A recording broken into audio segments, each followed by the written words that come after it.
Buenas tardes. Vamos a dar inicio a la clase de hoy. Tenemos dos invitadas de lujo hoy y una charla, ya verán ustedes, muy estimulante. Por un lado tenemos a la profesora Ingrid Quintana Guerrero, es arquitecta de esta escuela de la Universidad Nacional de Colombia, magíster en Historia de Arquitectura en la Universidad de París, 1, Panteón Sorbonne, magíster en Crítica de la Cultura Contemporánea de la Universidad de París, 8, y doctora en Arquitectura y Urbanismo de la Universidad de Sao Paulo y profesora asociada de la Universidad de los Andes.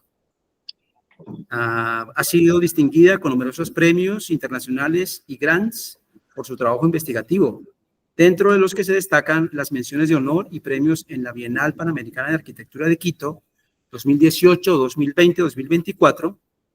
2024, también. Muy bien.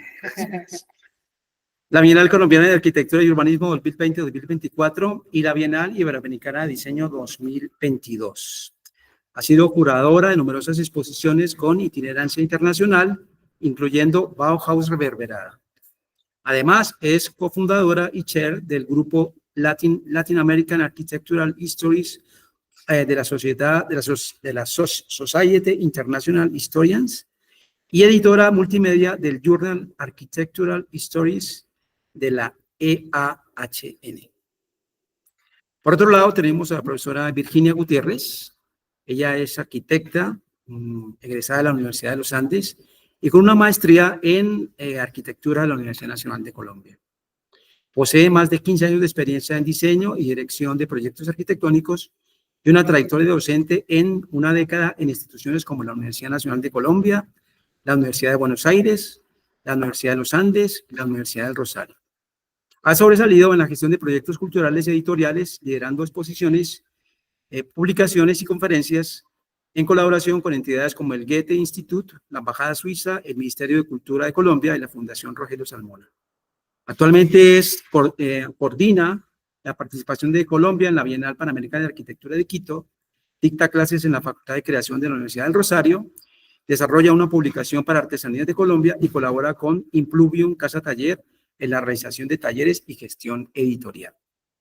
Entonces, creo que sin más dilaciones, vamos a darle la palabra, creo que va a hablar primero Virginia. Sí. De acuerdo. Sí, voy a hacer una cortísima. De acuerdo, siéntate aquí, si quieren, entonces, y no sé si nos están viendo allá. Me tengo que quedar sentada, que yo. Para que te vean, tienes que sentarte acá. Sí, yo prefiero como estar de pie. No, mentiras, lo podemos intentar hacer de sentadas. Bueno, pues te puedo pedir eso y el agua, por favor. Muchísimas gracias. Bueno, buenas tardes con todos y con todas, con los que estaban aquí, pues ya nos habíamos saludado. Estamos muy contentas con Virginia de volver a nuestra casa, que es la Universidad Nacional. Como ustedes escucharon, pues somos egresadas. Y antes de darle la palabra a Virginia, yo me voy a poner aquí un timer para no comerme más tiempo, porque entiendo que pues la idea es hacer alrededor de una hora larguita de charla para tener un tiempo de conversación. Sin embargo, advierto que si necesitamos 2 horas, o sea, si tenemos 2 horas, podemos extendernos 2, 3 horas, lo que ustedes quieran, porque realmente este es un proyecto muy potente. Sí, hasta las 15. Bueno, no, también por consideración por quienes están escuchándonos online, pues contarles que este proyecto, pues, de lo que vamos a hablar hoy. Úpale, espérate, busco rápidamente eso. Sí. Ahí vuelve, empiezo. Como mencionaba Víctor hace un momento, pues nosotros estamos trayendo aquí parte de los avances de investigación de un proyecto que arrancó en el año 2019, que se llama Bauhaus Reverberada, una serie de eventos sobre Bauhaus y América Latina, con el profesor César Peña, que es un profesor de la Facultad de Arquitectura y Diseño, del Departamento de Diseño, él también es diseñador industrial de esta casa. Y bueno, nosotros los tres, siendo profesores de los Andes, en este momento nos juntamos para preguntarnos acerca de qué pasa con Bauhaus en el centenario, ¿no? Entonces, paso por esto rápidamente. Fuimos reconocidos recientemente con una mención en la Bienal de Arquitectura colombiana. Esto tiene que ver con un montón de celebraciones que comenzaron a ocurrir en el marco de ese centenario en 2019 y nosotros identificamos muy rápido, perdón porque me estoy repitiendo para varias personas, entre esas pues Jaime e Isabel, inclusive Víctor conoce muy bien del contexto porque ha sido parte del proyecto a través del ballet triádico, ¿no? Pero para quienes no lo sepan, pues la Bauhaus cumplió 100 años de fundada, una escuela que tuvo una vida muy corta, no me voy a extender en eso porque Virginia va a dar un pequeño contexto, pero lo cierto es que vimos que en todo el mundo y específicamente en América Latina empezaron a emerger una serie de iniciativas que sin embargo pues estaban muy como mirándose el ombligo, ¿no? Muy centradas en lo local, en la palabra influencia como algo acrítico, ¿no? Entonces surgieron unas preguntas de investigación que tienen que ver con cómo se dio el contacto directo entre Bauhaus y América Latina, ese fue el detonante, evidentemente, pero también cuáles fueron los aportes de la pedagogía bauhausiana en la transformación de la educación para la arquitectura y el diseño en América Latina, es decir, es un proyecto interdisciplinar, eso nos interesaba muchísimo como equipo interdisciplinar justamente, y quizás lo más relevante es cómo se refleja el diálogo entre Bauhaus y América Latina en las estéticas y modos de producción del espacio moderno y en particular del espacio doméstico.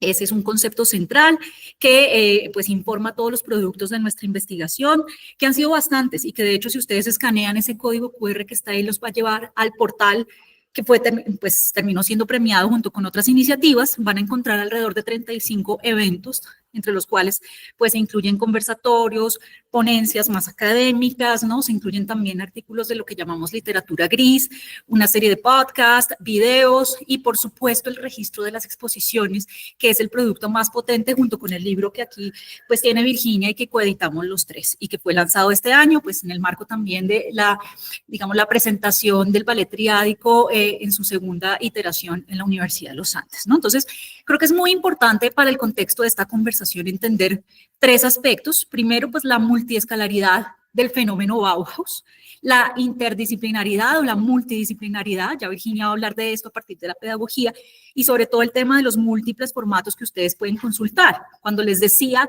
que aquí nos podemos quedar hasta las 15, hasta las 16, hasta mañana, hasta cuando nos den las pilas, es porque realmente tenemos mucho para hablar. Y lo que vamos a hacer es un poco grosero, con todo el respeto de ustedes, y es como dar una pincelada, traer algunos elementos para discutir, pero no es, digamos, en profundidad lo que ya hemos desglosado en muchos de estos productos. Entonces, la invitación es también a adquirir el libro se encuentra tanto físico en la librería de la Universidad de los Andes como la versión ebook, que es la de la mitad de precio, ¿no? Entonces, les mencionábamos como todos esos formatos, me disculpo porque esto es un PDF y en el PowerPoint original, pues estos son unos GIFs de toda la campaña de divulgación. También es importante aquí, pues, dar crédito a Agosto Estudios, Santiago Palacesi, que fue el director de arte de este proyecto, ¿no? Y pues obviamente el proyecto tuvo una coyuntura particular y es que en el año 2020, cuando estábamos ya, digamos, listos a hacer una primera versión de exposición que finalmente tiene lugar en Cinemateca de Bogotá, nosotros tenemos que movernos al mundo virtual e inventarnos esta plataforma de eventos para sobrevivir y para mantener vigente el diálogo sobre Bauhaus, sabiendo que pues no era muy... no teníamos mucha certeza respecto a en qué fecha nos íbamos a reencontrar y si para entonces iba a seguir siendo vigente hablar de Bauhaus, que es la gran pregunta que les traemos hoy y lo que queremos discutir con ustedes, ¿no? Entonces, también hubo exposiciones de estudiantes en nuestros cursos. Virginia, por ejemplo, tuvo un curso con César Peña también interdisciplinar que se llamaba la Bauhaus decodificada, ¿no? Y ya cuando nosotros entramos en una temporada híbrido empezamos a asentar, digamos, algunos de estos productos en unas iniciativas presenciales e híbrido, ¿no? Con el apoyo del Goethe Institut, de la Embajada Suiza en Colombia y también, por supuesto, de la Cinemateca de Bogotá, que es finalmente el venue, el lugar donde se hace la exposición, ¿no? Incluyendo un ciclo de cine bauhausiano. Esto fue en plena pandemia y creo que fuimos de los primeros proyectos, digamos, que vieron la luz en pleno movimiento, además, social, en abril de 2021, así que fue un momento muy álgido.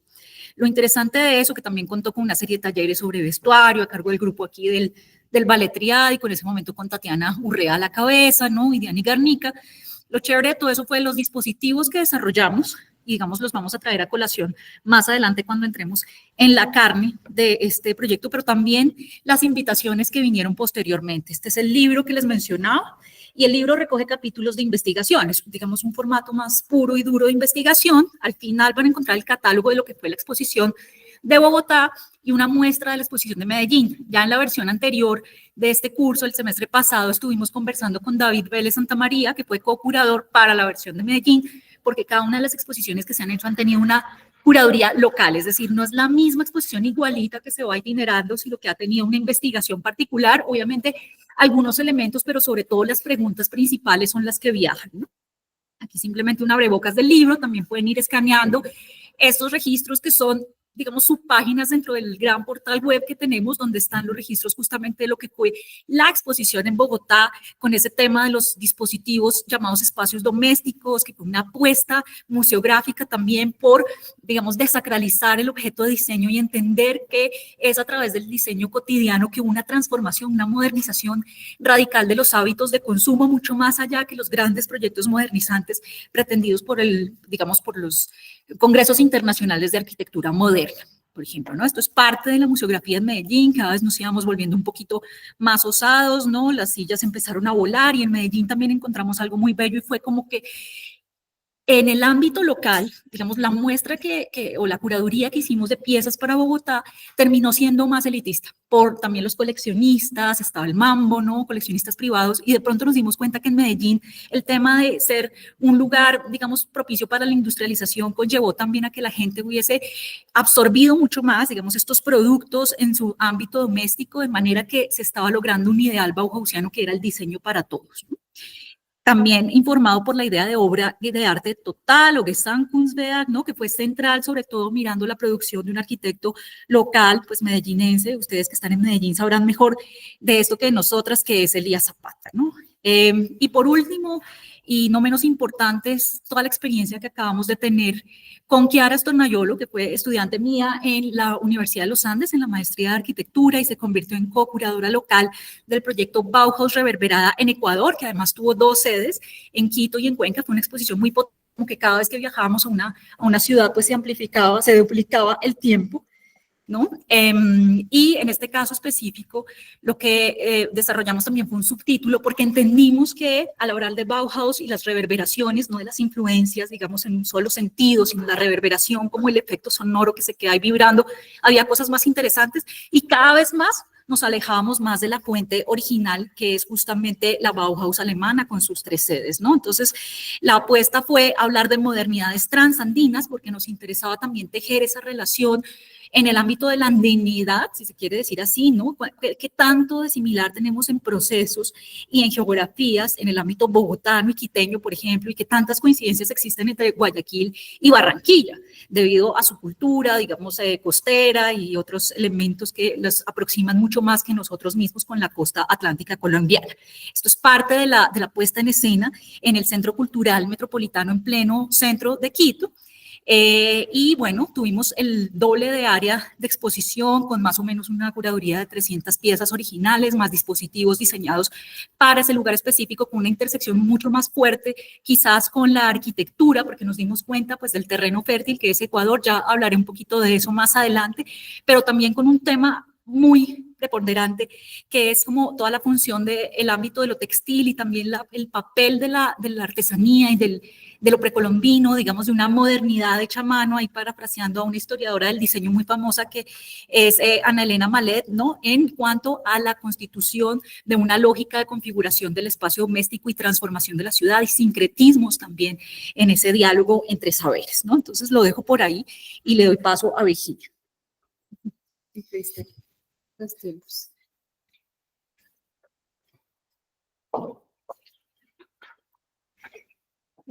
Buenas tardes para todos. Primero quería agradecer a Víctor, a Jaime y a Isabel por esta invitación. Y pues gracias a todos los presentes por escucharnos. Espérenme que voy a regresar a la primera diapositiva. Y digamos que lo que yo les voy a presentar va a ser tremendamente breve y como dijo Ingrid, va a ser como un brochazo porque parecía importante, digamos, en este contexto de este curso, por un lado, desmitificar también, ¿no? Porque estamos hablando de la Bauhaus, pero la Bauhaus también es un mito. Y también hay que romper esos mitos y entender bien de qué se trata. Y por el otro, pues digamos que voy a hacer un brochazo como para contextualizarlos, porque seguramente muchos de ustedes habrán escuchado sobre la Bauhaus. Yo pues me enfoqué en el libro y en la investigación curatorial en la parte de la pedagogía.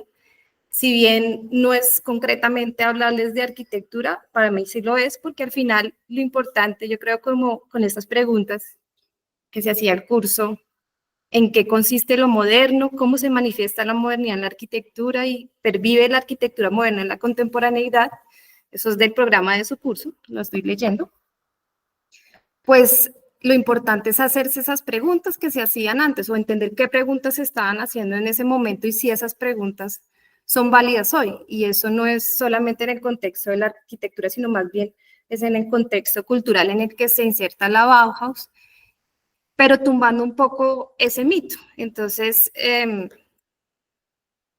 yo quería, y me disculpan los de Manizales y Medellín, porque les puedo ver la cara acá a los de Bogotá, y a ustedes no, preguntarles, ¿ustedes conocen sobre la Bauhaus? ¿Han escuchado sobre la Bauhaus?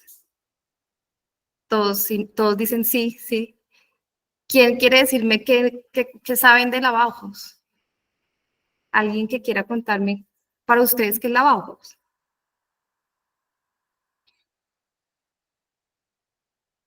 ¿A qué se debe? Pues tengo entendido que era como la creación de una escuela nueva donde se hacían dinámicas distintas para, no sé, como poder mezclar el nuevo surgimiento de la industrialización con el aspecto artístico.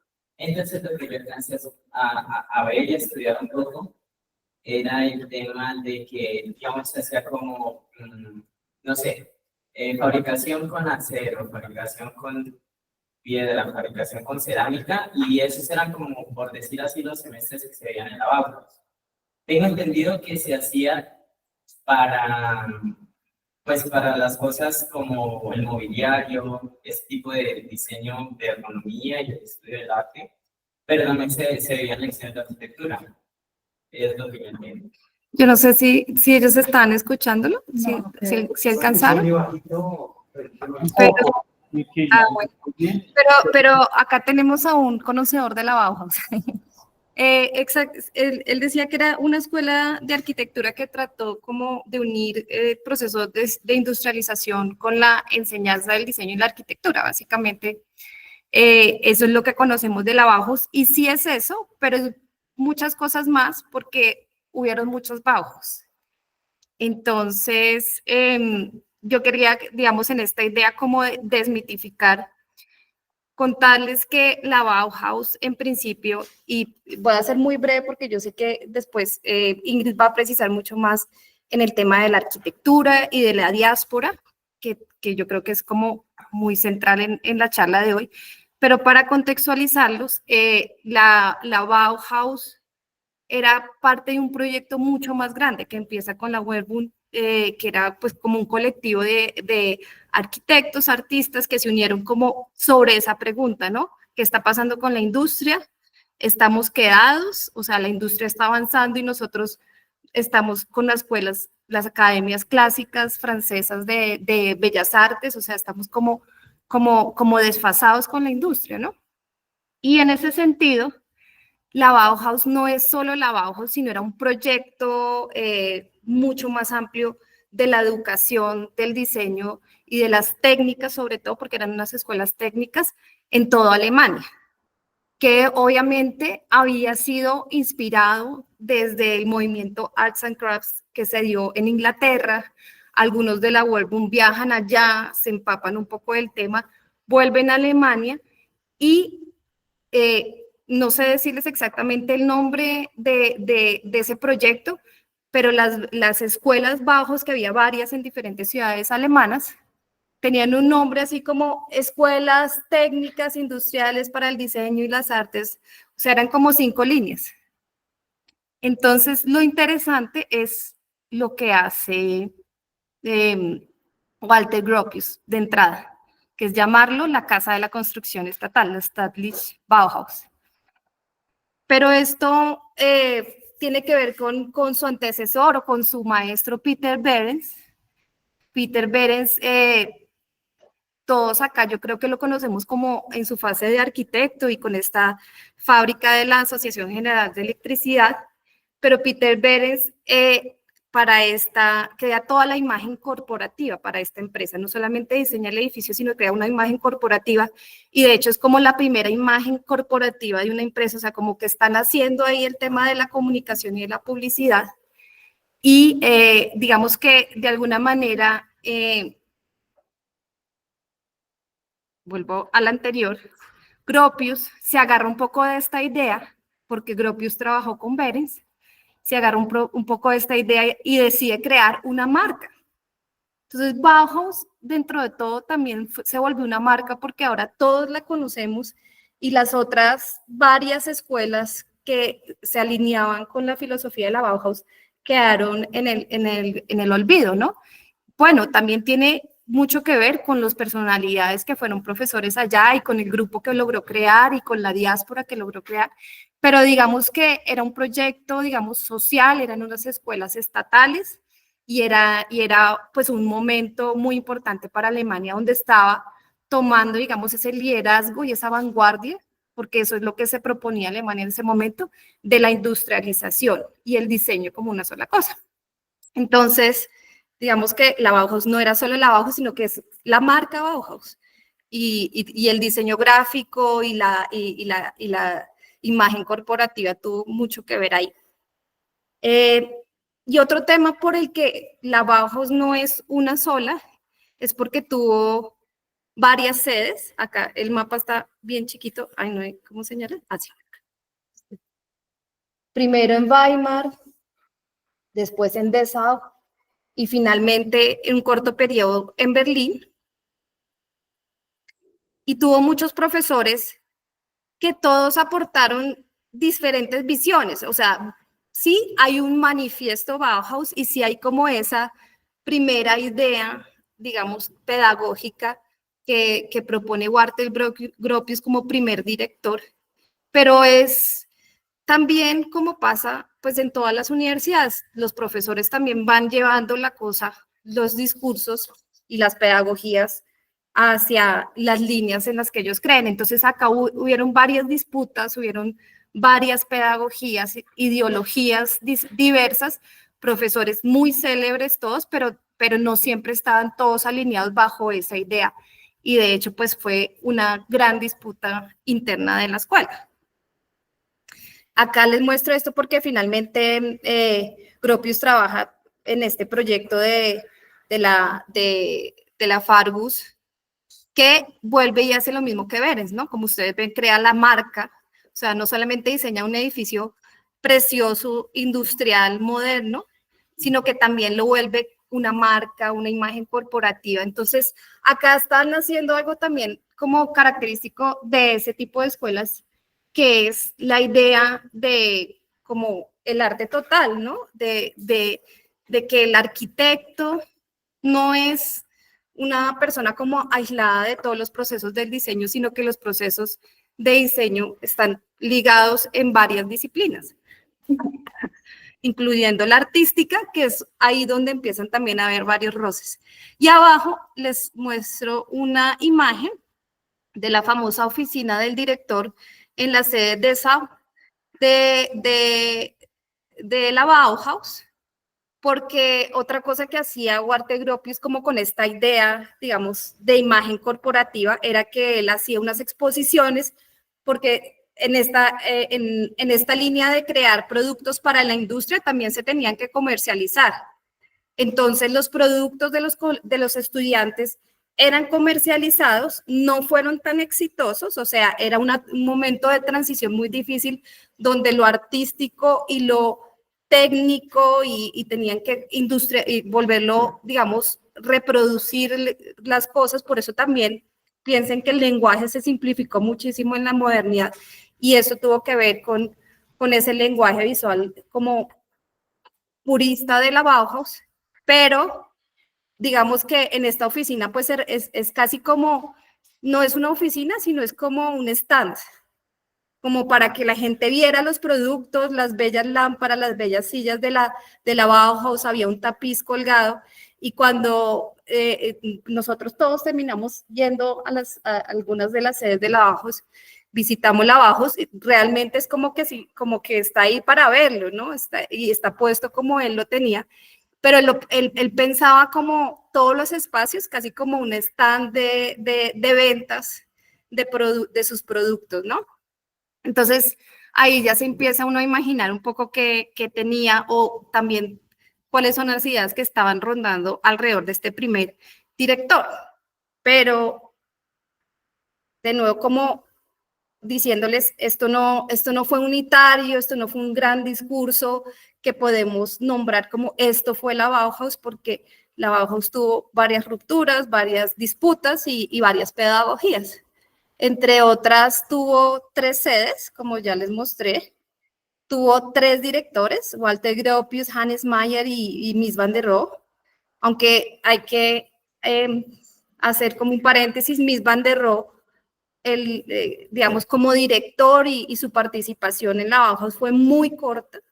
Fue en la etapa de Berlín que fue donde finalmente pues, los nazis cierran, el nacionalsocialismo entra y saca a todos de la Bauhaus, y su plan pedagógico fue el menos innovador. De hecho, como que él casi que terminó transformando la Bauhaus en una escuela de arquitectura más tradicional. Entonces, yo creo que pues finalmente todos nos fuimos, o al menos mi investigación se fue enfocando más en la visión de Gropius y de Hannes Mayer, mediados por estos personajes de acá abajo, que tuvieron mucho que ver con el ciclo básico, que es otra gran, digamos, disputa pedagógica entre varias escuelas hasta hoy día, que era, el Vorkurs de la Bauhaus, que era un ciclo básico donde todos los estudiantes de todas las disciplinas veían las mismas temáticas. Acá está, digamos, como el modelo pedagógico que ellos manejaban, y digamos como por ir más rápido, porque creo que si no nos vamos a extender mucho, acá este círculo de afuera es el curso preliminar, el Bauhaus, donde, digamos, se aprendía sobre la teoría de la forma. Que es interesante para mí ahí desde el punto de vista pedagógico, las 2 líneas. Que yo creo que son más marcadas dentro de las diversas pedagogías que se sucedieron ahí.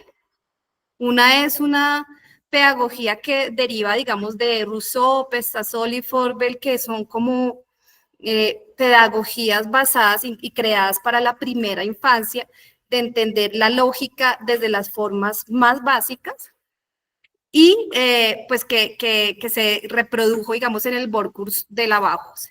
Y por otro lado, digamos, una línea mucho más socialista, mucho más interesada en este tema de la industria, de qué vamos a hacer con los productos industriales, cómo los vamos a aterrizar para la gente. Acá estamos entre 2, voy a ir atrás un segundo nomás para, acá acaba la Primera Guerra Mundial, acá empieza la Segunda Guerra Mundial, o sea, es una escuela de entreguerras. Después de la Primera Guerra Mundial, pues había una pregunta social, ¿no? ¿Qué vamos a hacer con toda esta devastación? ¿Y qué va a hacer la industria para ello? ¿Y qué vamos a hacer nosotros los diseñadores al respecto? Entonces, esta línea, digamos que viene de Ruskin, Matisse, Peter Behrens, Van de Velde, que estos últimos 3 son de la Werban, ¿no? Y digamos esta idea de interdisciplinariedad, de recobrar la unidad, de que nosotros, y como les sucede acá, pero a veces no es tan evidente, que ustedes son una facultad de artes. Ustedes no son una escuela de arquitectura, sino son, antes que eso, son una facultad de artes, y pues debería haber, digamos, una especie como de entrelazamiento en lo que hacemos todos, que es el tema del diseño y el tema de las artes. Bueno,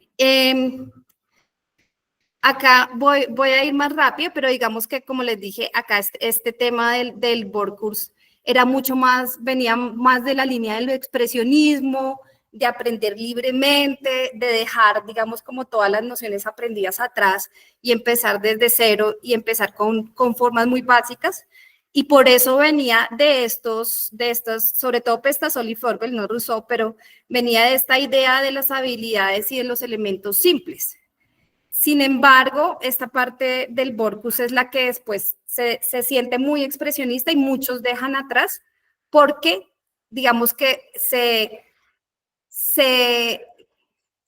cruzaba no armónicamente con la idea más socialista de crear desde la industria productos comercializables que lograran y que solucionaran los temas urgentes de la posguerra. El expresionismo no permitía eso, entonces ahí habían como esas dos líneas en disputa, y pues la que les digo, los de la Warburg, voy a leer rápidamente una frase que... ¿Ah? Sí, les voy a leer una pequeña parte del libro que dice, que es una frase de Peter Benes, que después también les voy a rotar eso, porque yo creo que tienes que digitalizarlo, no sé si aquí digitalizan, para que todos lo tengan. Acá les muestro. Después les hablo un poco sobre pero Peter Benes decía, la vida pública no presenta los signos de una cultura madura, dado que los campos de la técnica y del arte no se tocan, y menos aún se tocan donde especialmente deberían hacerlo, o sea, en la construcción de edificios y en los productos de la gran industria. Entonces, ¿qué pasaba? El siglo XIX es la revolución industrial, pero los productos de la industria están completamente dominados por las ciencias, ¿no? Y por las ingenierías. Y necesitaban, digamos, que el diseño y el arte se involucraran más en este aspecto. Y entonces, digamos que esa línea finalmente más socialista con Hannes Mayer es la que va a prevalecer, y es la que yo finalmente en el libro, a través de la escuela de Ulm, que es una escuela alemana que va a ser como más o menos como importante en los años 50, 60, va a tener mucha fuerza, va a ser dirigida por Max Bill, un suizo, pero después, durante muchos años, toma el liderazgo Tomás Maldonado. Allá estudiaron muchísimos latinoamericanos en esa escuela, y Tomás Maldonado era un diseñador industrial argentino que después va y viene varias veces ayudando a crear los programas de diseño en las escuelas latinoamericanas.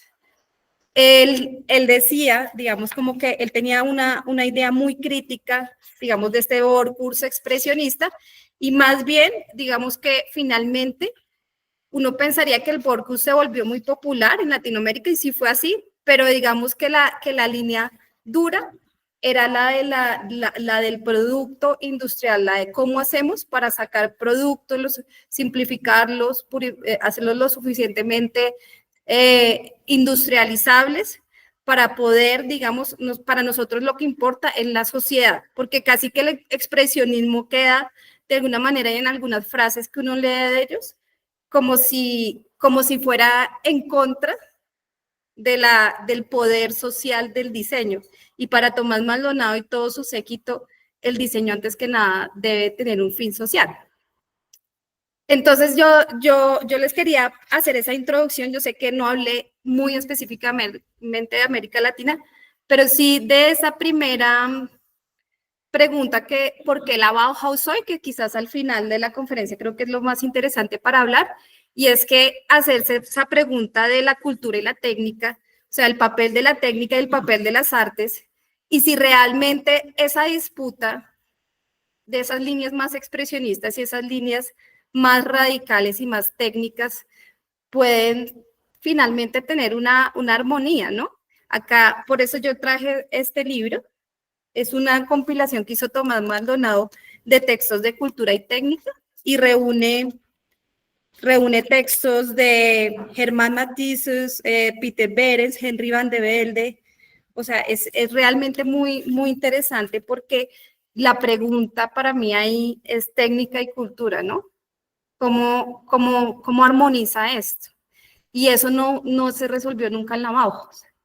Hay que desmitificar la Bauhaus. La Bauhaus fue una marca, o sea, no fue única, hubieron más escuelas como esa, tal vez no con profesores tan famosos, ni con una marca gráfica y corporativa tan famosa, pero pues la Bauhaus tampoco era una cosa unitaria de la que podamos hablar como si fuera la escuela. Realmente casi que cada director hizo un programa académico muy diferente, cada director del curso de no sé qué hizo también como aproximaciones distintas, pero sí creo que lo que tiene mucho sentido hoy es que nos tenemos que hacer la misma pregunta, ¿no?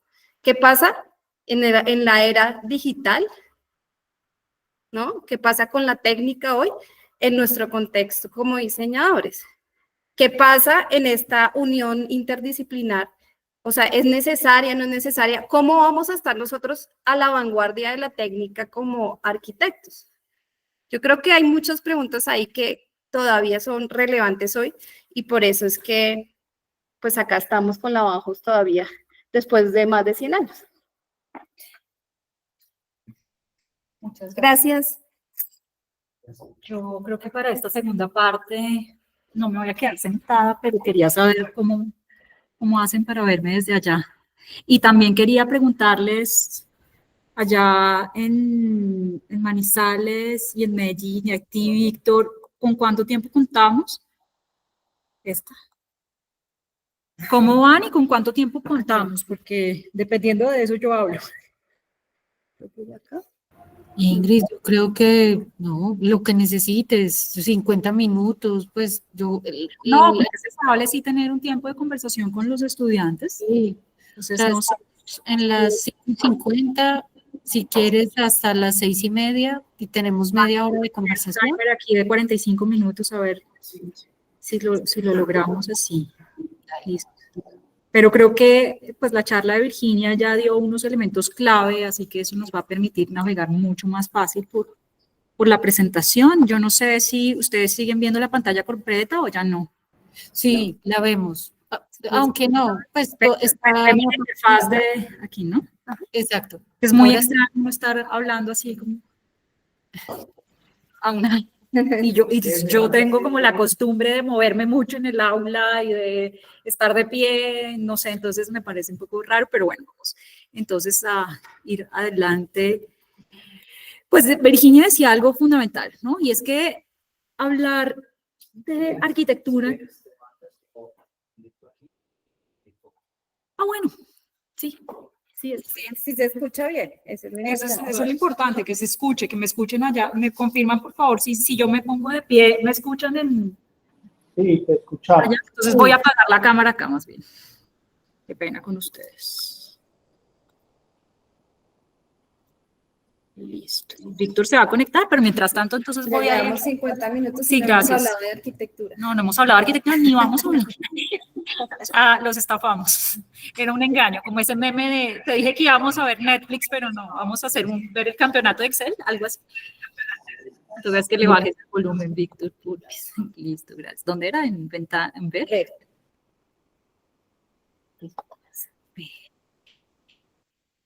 Ver, pantalla completa. Listo. Entonces, como les estaba diciendo hace un momento, gracias. No es que no les vayamos a hablar de arquitectura, sino que es muy difícil desligar la arquitectura de toda esta interdisciplinaridad y los oficios, ¿no? Porque era justamente lo que se pretendía en Bauhaus, aunque vimos que hay múltiples Bauhaus y por ende múltiples aproximaciones al fenómeno arquitectónico que reverberan de una u otra manera en América Latina. Pero lo que sí es cierto es que Virginia hablaba de un concepto que era la obra de arte total. Y es clave también para entender cómo se transforma un discurso que va a permear no solamente en América Latina, sino a nivel global, pero que además, digamos, de alguna manera va a ir desarrollándose y va a ir iterando hasta llegar a una versión muy local, ¿no? Que yo misma he bautizado a través de lo que he podido continuar dilucidando en esta investigación como el Heimat, pues tomando apropiado un término del alemán, que es hogar o patria, ¿no? Esto no lo digo yo, lo dice en el libro Claudia Sendales, entre otras cosas, si quieres, porfa, préstame el libro, lo vamos a rotar.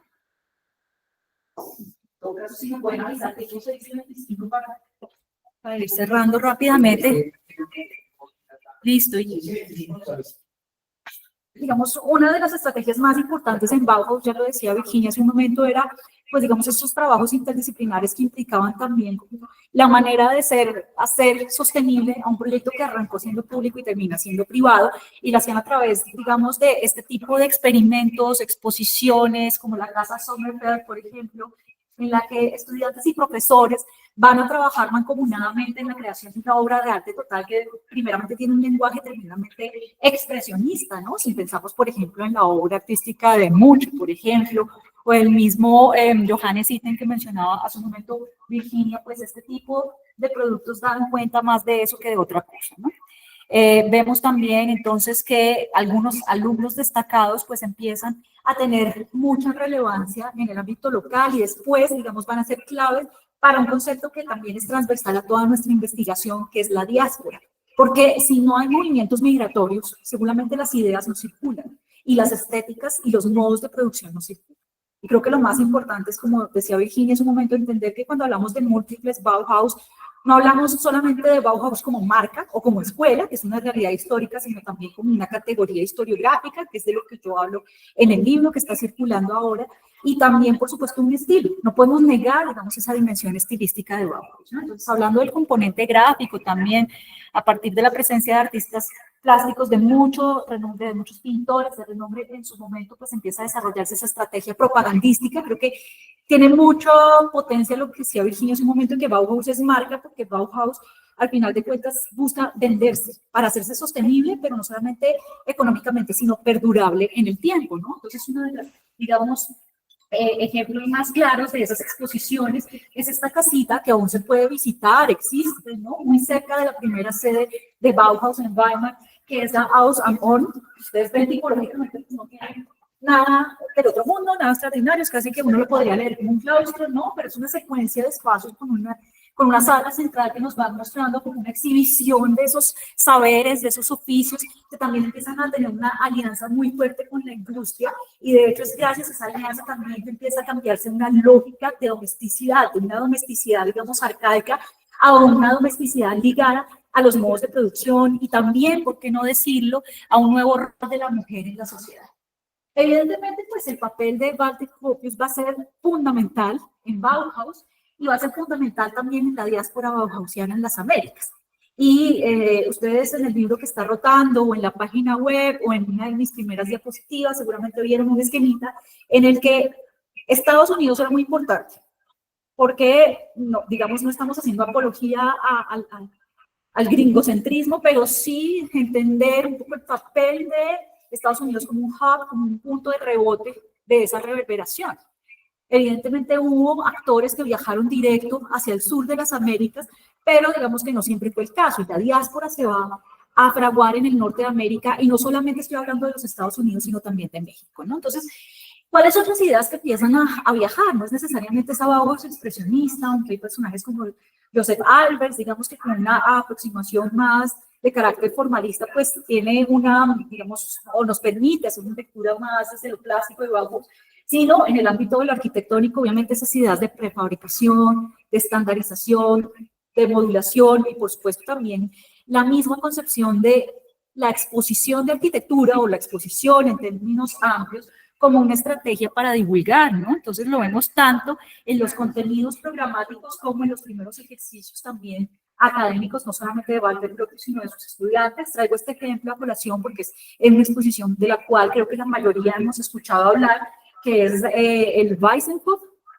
¿no? Curada por Mies van der Rohe antes de ser director de Bauhaus, ya nos comentaba Virginia en Berlín, y bueno, vemos, digamos, una arquitectura no tan grácil quizás como la de otros de los maestros bauhausianos, el propio Mies van der Rohe, pero es una arquitectura extremadamente racional, modular, y digamos, esto nos muestra toda una de esas líneas, digamos, muy fuertes pronunciadas por Virginia hace un momento, ¿no? Increíblemente, uno de los artistas de quienes más tenemos referencia contemporáneamente de Bauhaus es Marcel Breuer, que fue egresado de Bauhaus y quien se destacó en primera instancia como un diseñador de muebles, básicamente, que él era más un artesano, venía de Hungría, pero vemos sus primeros ejercicios como estudiante y entran dentro de esa lógica, pero también dentro de la lógica productivista de la conjunción entre la industria del mueble con la producción arquitectónica. Entonces, a través de una serie de exposiciones, está ya, digamos, en Berlín, por ejemplo, una casa por Lisa, vemos como el tema, por ejemplo, de la silla tubular,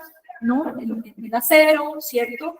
El vidrio también, de alguna manera configurando una nueva materialidad para el mueble doméstico, pues empieza también a constituir un lenguaje de obra de arte total, aunque no nos suene muy artística porque ya no es la mano de hombre, ya no es la mano del artesano la que está informando la fabricación de sus productos. Este planito lo hemos mostrado varias veces, yo sé que no es muy lindo, pero bueno, digamos, cuenta una historia, y es una historia de viaje sobre todo a través de, o digamos de difusión más bien de ideas, de viaje de las ideas a través de Harvard. Creo que es súper importante también entender que cuando Walter Gropius y Marcel Breuer viajan pues, por diferentes circunstancias, cada uno de ellos y en tiempos diferentes a los Estados Unidos, son acogidos por Harvard y de hecho es allí donde Gropius tiene la oportunidad de desarrollarse como docente plenamente, siendo un reformador importantísimo de la escuela de Harvard, que era súper tradicional. Ya decía Virginia, muchas de las grandes escuelas estaban, digamos, siguiendo el modelo sartreano. Y pues vemos que hay una serie de actores latinoamericanos. Si le hiciéramos clic a cada uno de esos, podemos encontrar toda una historia, un conjunto de obras, pero sí quería por lo menos que ustedes se llevaran en la mente nombres colombianos. Hemos escrito sobre eso también, como Jorge Arango Sanín, ¿no? Que no solamente es arquitecto importantísimo dentro del ámbito de lo público, también en Bogotá y en los Estados Unidos, finalmente es donde se radica, sino que es uno de los promotores de la industria del mueble en Colombia, Álvaro Ortega, de quien todos hemos escuchado hablar a partir de la producción serializada a través de las bóvedas de concreto, ¿no? Ejemplo, el barrio Quiroga, y así podemos encontrar casos en Panamá, en Chile, donde hay una impronta muy fuerte de maestros bauhausianos por la misma presencia de algunos de ellos, ¿no? Y por la figura de alguien como Emilio Duarte. Paso rápidamente por aquí para mostrar un poco cómo eran esas aproximaciones, no solamente en el ámbito de la escuela en Harvard, sino también los primeros trabajos que van a recibir como socios Walter Gropius y Marcel Breuer en los Estados Unidos, que tienen un componente urbano, pero también pensando como en la reconstrucción, en la posguerra, ¿no? Ya nos comentaba Virginia ese ámbito de entreguerras, digamos, ya ellos después de la Segunda Guerra Mundial, cuando se asientan plenamente en los Estados Unidos y se enfrentan al mercado local, pues su discurso se vuelve mucho más productivista, ¿no? Y está en pos de la industria local. Evidentemente también con una margen de exploración plástica, entonces ahí es cuando vemos algunos gérmenes de lo que va a ser, digamos, la trayectoria muy reconocida de Marcel Breuer como arquitecto de casas, para gente con mucho dinero, ¿no? Y la tipología nuclear, que es de lo que nos han hablado muchas veces, pero me interesa mucho sobre todo, digamos, el experimento con los lenguajes, la materialidad, que de alguna manera se da licencia para hacer, digamos, una vuelta, de alguna manera, revisitar la materia como construido a mano, ¿no? Algo que estaba muy lejos ya de las aproximaciones de Walter Gropius, específicamente por, pues, la disociación de esta dupla, y, digamos, su sociedad con The Architects Collaborative, que es el grupo de arquitectos con el que va a producir muchísimas obras y va a viajar también con esta firma, digamos, va a recibir muchos encargos a lo largo de todo el continente, pero lo interesante es que, de alguna manera, esto está borrando el nombre del arquitecto. Hay una voluntad de entender la arquitectura como un trabajo colaborativo, que en última instancia pues empieza a vincular fuertemente la producción arquitectónica con la filosofía de Hannes Mayer, que ya nos mencionaba Virginia en su momento, y con esa visión socialista del mundo, ¿no? Muy distinto a si pensamos, por ejemplo, en Walter Gropius vendiéndose como el, digamos, el gestor de Bauhaus, gran fundador, el gran nombre fundador de Bauhaus, específicamente con una exposición en el MoMA, en el Museo de Arte Moderno de Nueva York, en el 38, dedicada a justamente Bauhaus y co-curada con su esposa Ilse y con Herbert Bayer, que fue, pues, digamos, el diseñador, el artista con quien hace la reforma de su despacho que nos mostraba en Axonometría en su momento de Virginia. Entonces, como ese doble juego, esa dualidad, por un lado, un arquitecto súper pragmático, una mirada multiescalar.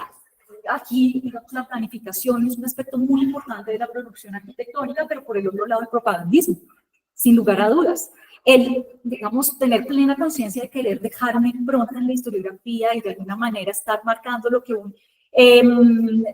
es un periodista, Tom Wolfe, menciona en un libro que se llama ¿Quién teme al Bauhaus feroz? Pues dice, estos son los dioses blancos en los Estados Unidos, ¿no? Esas grandes figuras canónicas, incluyase ahí a Mies van der Rohe, porque no al mismísimo Le Corbusier, que continuamos perpetuando sin, digamos, como decía Virginia en su momento, cuestionándolos, ¿no? Sino mitificando esos nombres. Son todos muy buenos, nos enseñaron mucho, pero creo que esa provocación que queremos hacer acá es justamente ¿Cómo podemos cuestionar y cómo, digamos, por qué es pertinente hablar de esos nombres hoy o bajo qué lente deberíamos hablar, así como nosotros decidimos hablar de Bauhaus a través de este lente de la reverberación que es en los Estados Unidos, pero evidentemente también en las Américas? Uy, no sé por qué me cambió aquí. No, es la proyección. Pero lo cierto es que no solamente la reverberación va a ser en los Estados Unidos, sino que a partir de ahí, con socios que habían sido discípulos en Harvard y en otras escuelas norteamericanas, pues surgen encargos, obras, inclusive aquí en Cali. Quiero ir en enero a Percepción, creo que Isabel sabe más de esto, pero es la fábrica en Jumbo de cartones de Colombia, que es una obra de The Architects Collaborative, ¿no? Con un lenguaje extremadamente industrial, ¿no? Y también, digamos, entender estos individuos como, digamos, gestores de contactos. Si ellos no tuvieran estas redes de influencia, seguramente ese discurso bauhausiano no hubiera podido perdurar más de 100 años, lo que decía Virginia. Hubo muchas escuelas coetáneas, incluyendo Cutemas, por ejemplo, en la Unión Soviética, y menos hablamos de él. Seguimos hablando y hablando de Bauhaus. Entonces, ¿por qué? Justamente por entender la complejidad de estos individuos, sus conexiones privilegiadas, ¿no? Digamos que ellos también se hicieron una red de discípulos que les permitían tener acción local, como hacían en un momento, y en el caso específico de Globus en el Cono Sur, ¿no? Con Amancio Williams. Hace como 2 semanas, ya casi va a ser, estuvimos en la Bienal de Quito en el lanzamiento de un libro justamente dedicado a Amancio Williams, del CCA, del Canadian Center for Architecture, donde justamente exploran como ese rol, digamos, esa red de contactos.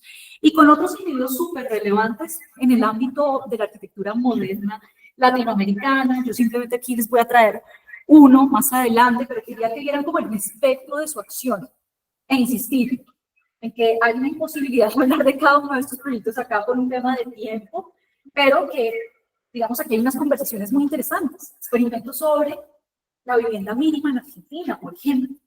Encargos mucho más grandes como balnearios, en el caso, por ejemplo, de Marcel Broya y el mismo Gropius en Argentina, Broya en Venezuela, por ejemplo, ¿no? Donde se mantiene un lenguaje superracional, pero que también en el caso de Broya empieza a estar alimentado por su exploración personal. Entonces se hablaba de este concepto que va a trascender la historiografía a partir inclusive de las propias memorias de Marcel Broya, ¿no? Con este texto que se llama Sun and Shadow, un libro cortito que además puede bajar de internet, hoy por hoy está digitalizado, pero digamos que todas esas narrativas que también el MoMA es muy responsable en difuminar, porque le hicieron una exposición particular sobre la domesticidad de Marcel Broya y la relación directa con el diseño inmobiliario. Fíjense, por ejemplo, este laminado, que es una herencia de su paso por Inglaterra y, digamos, su papel como emprendedor, como industrial del mueble laminado, pues es muy interesante. Y de alguna manera esto me lleva a ser mucho más experimental que Gropius en términos de lo estructural.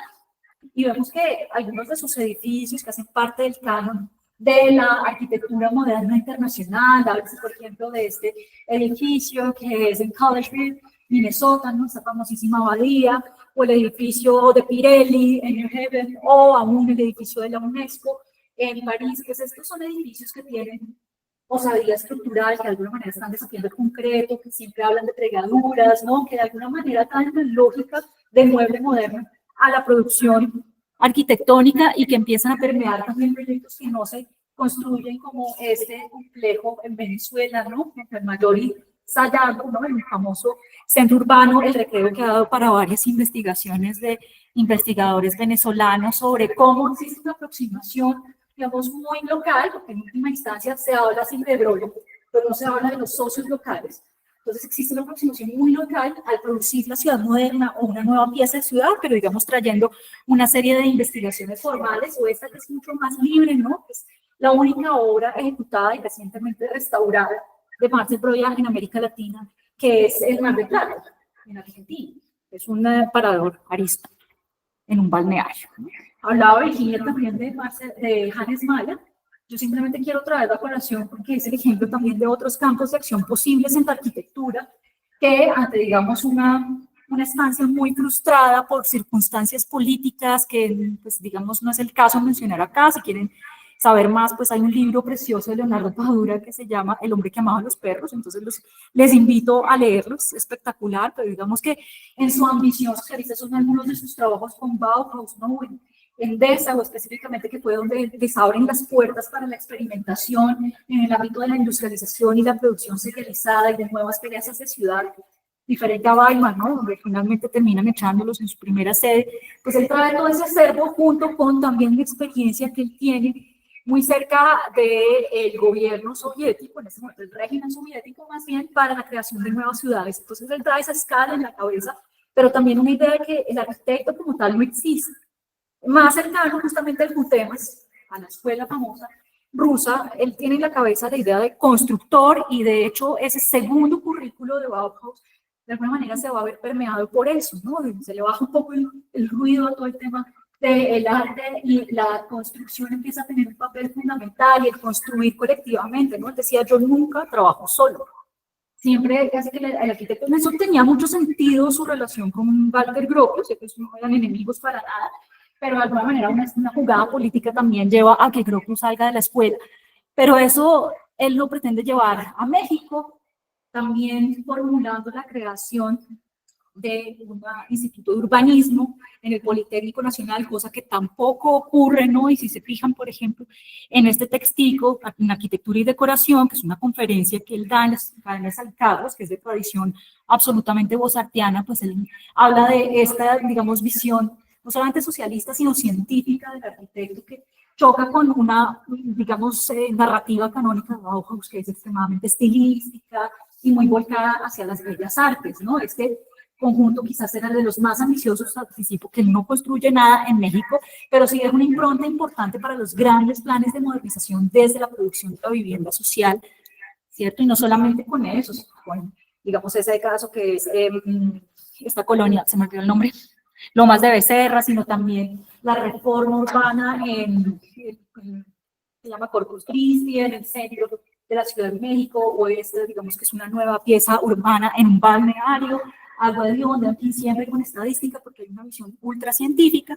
Y por el otro lado, la contraparte, y esto es muy interesante en Bauhaus, y es que esto lo estaba conversando una noche con un profesor colega de la Universidad de los Andes, Rafael Méndez, que en Bauhaus no podemos hablar de que detrás de cada hombre hay una gran mujer, como es que dice el dicho, porque las mujeres no solamente fueron activas, sino que fueron llaves importantísimas en el trabajo de estos personajes, de muchos. Ya hablé, por ejemplo, de Gropius y de Walter Gropius. Entonces ahora, por ejemplo, hablar de Hannes Maya y Lena Werner Maya, por ejemplo, que fue tejedora de Bauhaus y que fue fundamental para que su marido tuviera trabajo en México, y juntos, digamos, ella sí tuvo la oportunidad de ejercer más desde la tejeduría y trabajo pedagógico con comunidades indígenas, otomíes, ¿no? Pero digamos que donde se les abre la puerta es en la gráfica, justamente, fíjense, él era un arquitecto de oficio puro y duro, pero es a través del famosísimo taller de gráfica popular, o de una editorial que tiene que ser la estampa mexicana, o aún en la museografía. Obviamente esto pues muy alimentado por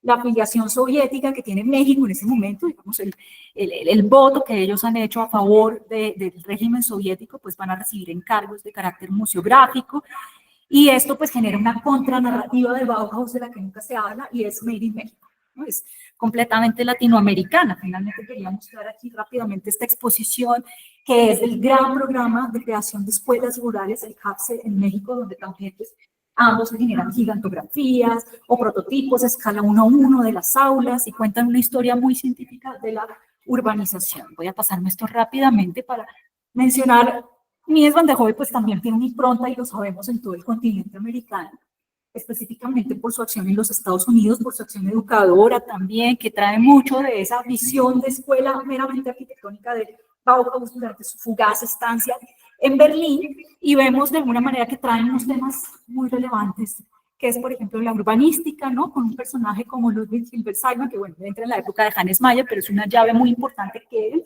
se va a llevar Mies inclusive a los Estados Unidos, o como Walter Peterhans en el tema de la fotografía, y la mismísima Lili Haig, ¿no? Que hoy en día, pues, hablamos del pabellón de Barcelona, y entonces ya vemos que ella está nombrada en los créditos, ¿no? Que es coautora. En mi época, a mí nadie me habló de Lili Haig, una mujer diseñadora que además fue co-curadora de muchas de las exposiciones de vivienda mínima que desarrolla Mies van der Rohe en Berlín, ¿no? Y vemos que los trabajos y la metodología de trabajo partía del tema de la casa patio, pero también se exploraban otras tipologías, pero tenía una impronta tremendamente miesiana, ¿no? Aquí vemos las instalaciones de Bauhaus en Berlín, en una antigua fábrica de teléfonos, algunas de esas exposiciones con prototipos de escala 1 a 1, y evidentemente pues Mies gozó del privilegio de ser cercano a Philip Johnson, que pues tenía, digamos, una posición destacada y privilegiada en los Estados Unidos y que ofició como curador en el MoMA, que ayudó a perpetuar estas narrativas del movimiento moderno internacional a través de la famosa exposición del estilo internacional, ¿no? Y por el otro lado, pues también la exposición que les mencionaba hace un momento de Bauhaus 1938, aunque si bien no cubre el periodo en el que él es director, pues de alguna manera propulsa esa figura de Mies van der Rohe como educador, también en los Estados Unidos, y no solamente como constructor. Entonces hablamos de, digamos, su decanatura en IIT, donde también se forman algunos latinoamericanos, aunque mucho más poquitos, ¿no? Y con una mirada extremadamente pragmática de la construcción, muy volcada en, digamos, la resolución técnica de los proyectos y, digamos, resuelta en una serie de tipologías reducidas. Y aquí pues voy a pasar muy rápido porque sé que Isabel está conectada, entonces me pongo muy nerviosa. Y ella lo sabe, pero bueno. Para mencionar rápidamente algunas de las obras, realmente que yo haya podido mapear son solamente 3, en las Américas, en América del Sur, digamos, América, Centroamérica, bueno, Norteamérica, México, Norteamérica, ¿no? Pero es Bacartí, digamos que le hace un par de encargos, uno en Santiago de Cuba, que no se ejecuta, y otro que sí existe, que es digamos, el edificio administrativo de Bacardí, muy cerca de la Ciudad de México, ¿no? Al norte, en el Estado de México, que ha sido también recientemente restaurado y que es la única obra pues construida de Mies van der Rohe, un proyecto también para generar un centro cívico en el corazón de Sao Paulo y una embajada de los Estados Unidos. Pero a pesar, digamos, de esa corta acción, vemos que su impronta quedó en muchos lugares, no solamente por el tema de la materialidad, sino también una aproximación a, digamos, la resolución técnica de los proyectos con sofisticación, pero también, digamos, con una estética que apela a la horizontalidad, perdón, de la arquitectura. Ya para cerrar, no sé cuánto tiempo me queda, un cuartico de hora. Sí, porque me queda más del doble. No, pero yo les dije, yo puse ahí un montón de diapositivas y hablamos lo que tengamos que hablar. Pero pues esto fue digamos, una reflexión más o menos reciente que yo he venido haciendo, como les decía, podríamos hacer clic en cada uno de estos personajes de la diáspora que se formaron cerca de, les decía que los dispositivos en la exposición eran muy relevantes porque pues yo desde, digamos, mi teorización en las investigaciones históricas que he hecho, me he aproximado al tema generacional para entender un poco cómo se mueven las ideas, no solamente en el tiempo, sino también, perdón, no solamente en las geografías, sino también en el tiempo, a través de los legados, ¿no? Sin hablar directamente de influencias. Entonces, identificábamos a un grupo de individuos llamados los Bauhäusler, que eran aquellos que habían estudiado directamente, llamamos nosotros, no, este sí es el gentilicio en alemán, ¿no?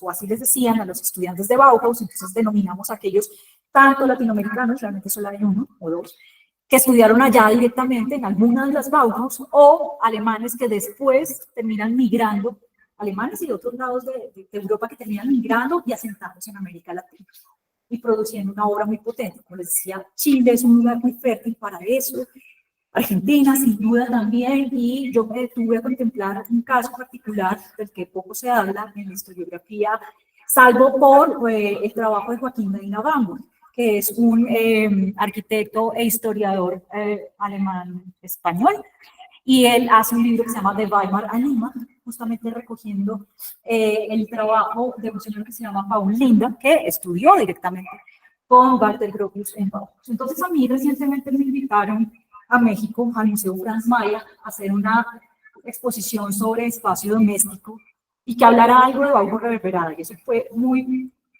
fuerte para mí, porque como que entre más tiempo pasa en la investigación, más difícil, como se han dado cuenta, me es como decantarlo todo, asimilar, siendo un fenómeno tan complejo, tomar una decisión, un partido sobre algo, y entonces me decanté por el concepto de Heimat, que me parece en cierta medida, digamos, más asentado que la pretensión de obra de arte total, porque además, digamos, con unas necesidades locales, latinoamericanas, y con unas posibilidades también, recursos en muchos sentidos, no solamente financieros, sino también de los saberes, pues digamos que resultaba un poquito más forzado, ¿no? Aunque hay experiencias muy potentes, lo sabemos en Venezuela, ¿no? En el caso de Carlos Raúl Villanueva, ¿no? Que va a hablar de la reunión de las artes, ¿no?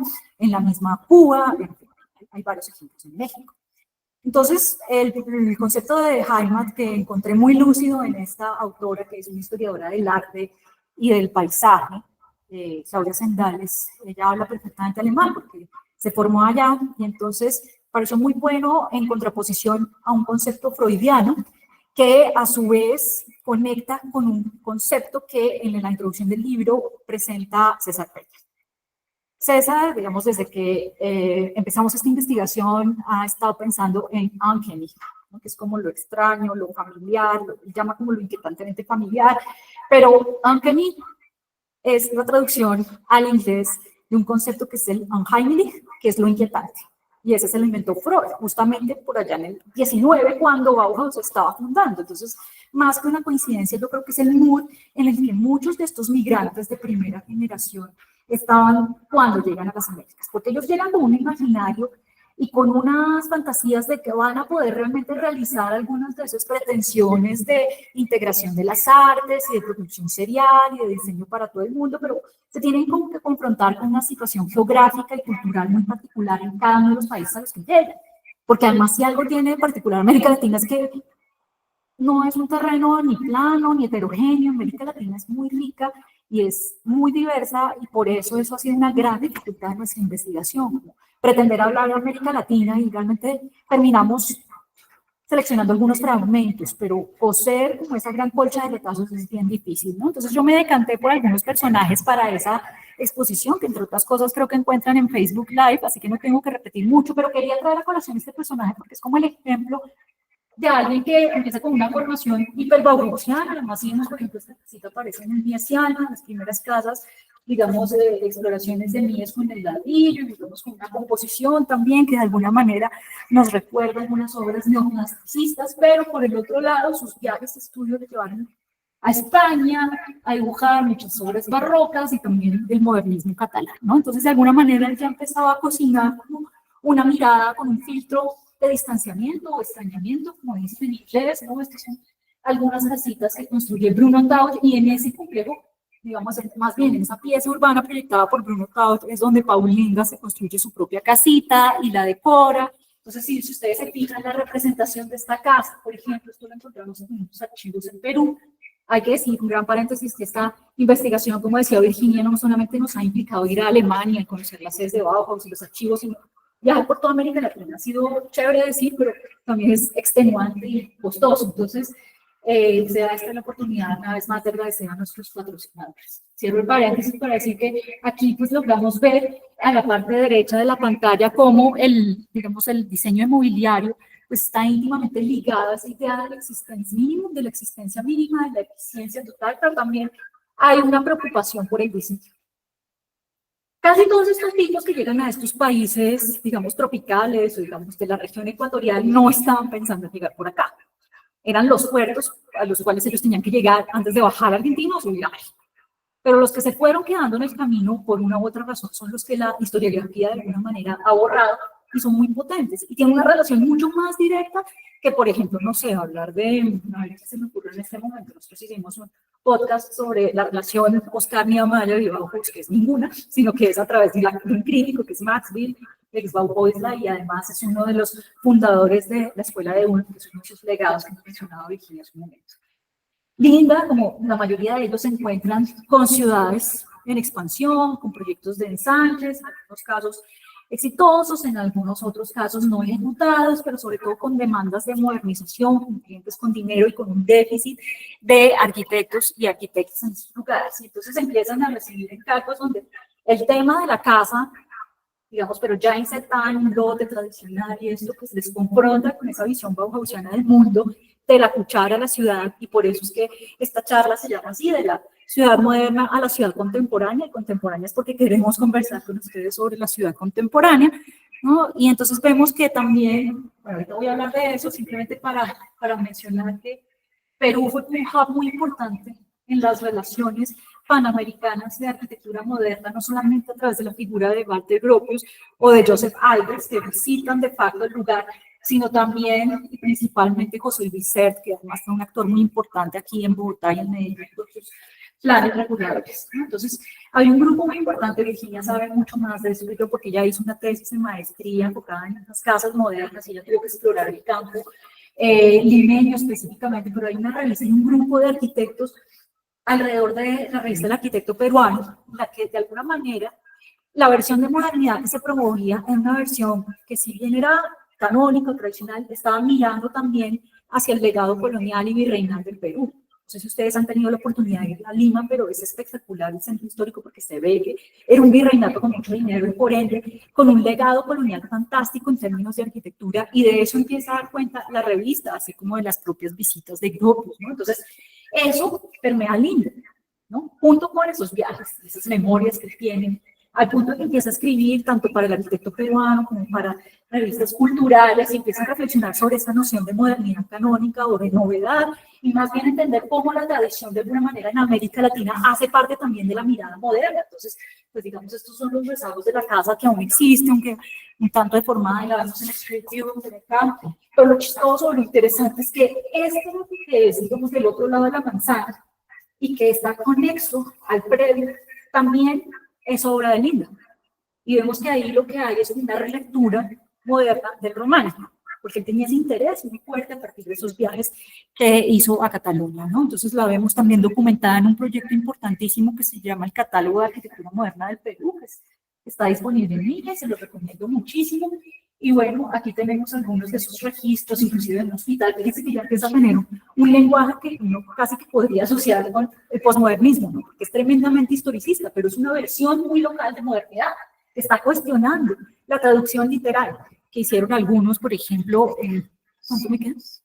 ¿2 minutos? Me quedan 8 minutos, según mis cuentas. Sí, voy a pasar hiper rápido, como les digo, pues eso también está en internet, pero en estas revistas, inclusive en algunas de las revistas PROA, aunque ellos tenían un discurso modernizante relevante, también encontramos una sección de arte y había un interés particular por los oficios, por lo que se hace con la mano, por el aprendizaje que puede haber, lo que hoy conocemos como saberes ancestrales, ¿no? Para nosotros hoy resulta totalmente normalizado, pero en su momento, pues esto era un discurso y de alguna manera también en el arquitecto peruano o en el Ecuador, con una serie de proyectos gestionados por el Instituto Ecuatoriano de Folclore, se empieza a poner en valor eso desde el arte y son los artistas y algunos arquitectos de vanguardia los que empiezan a decantarlo y a aterrizarlo a la arquitectura.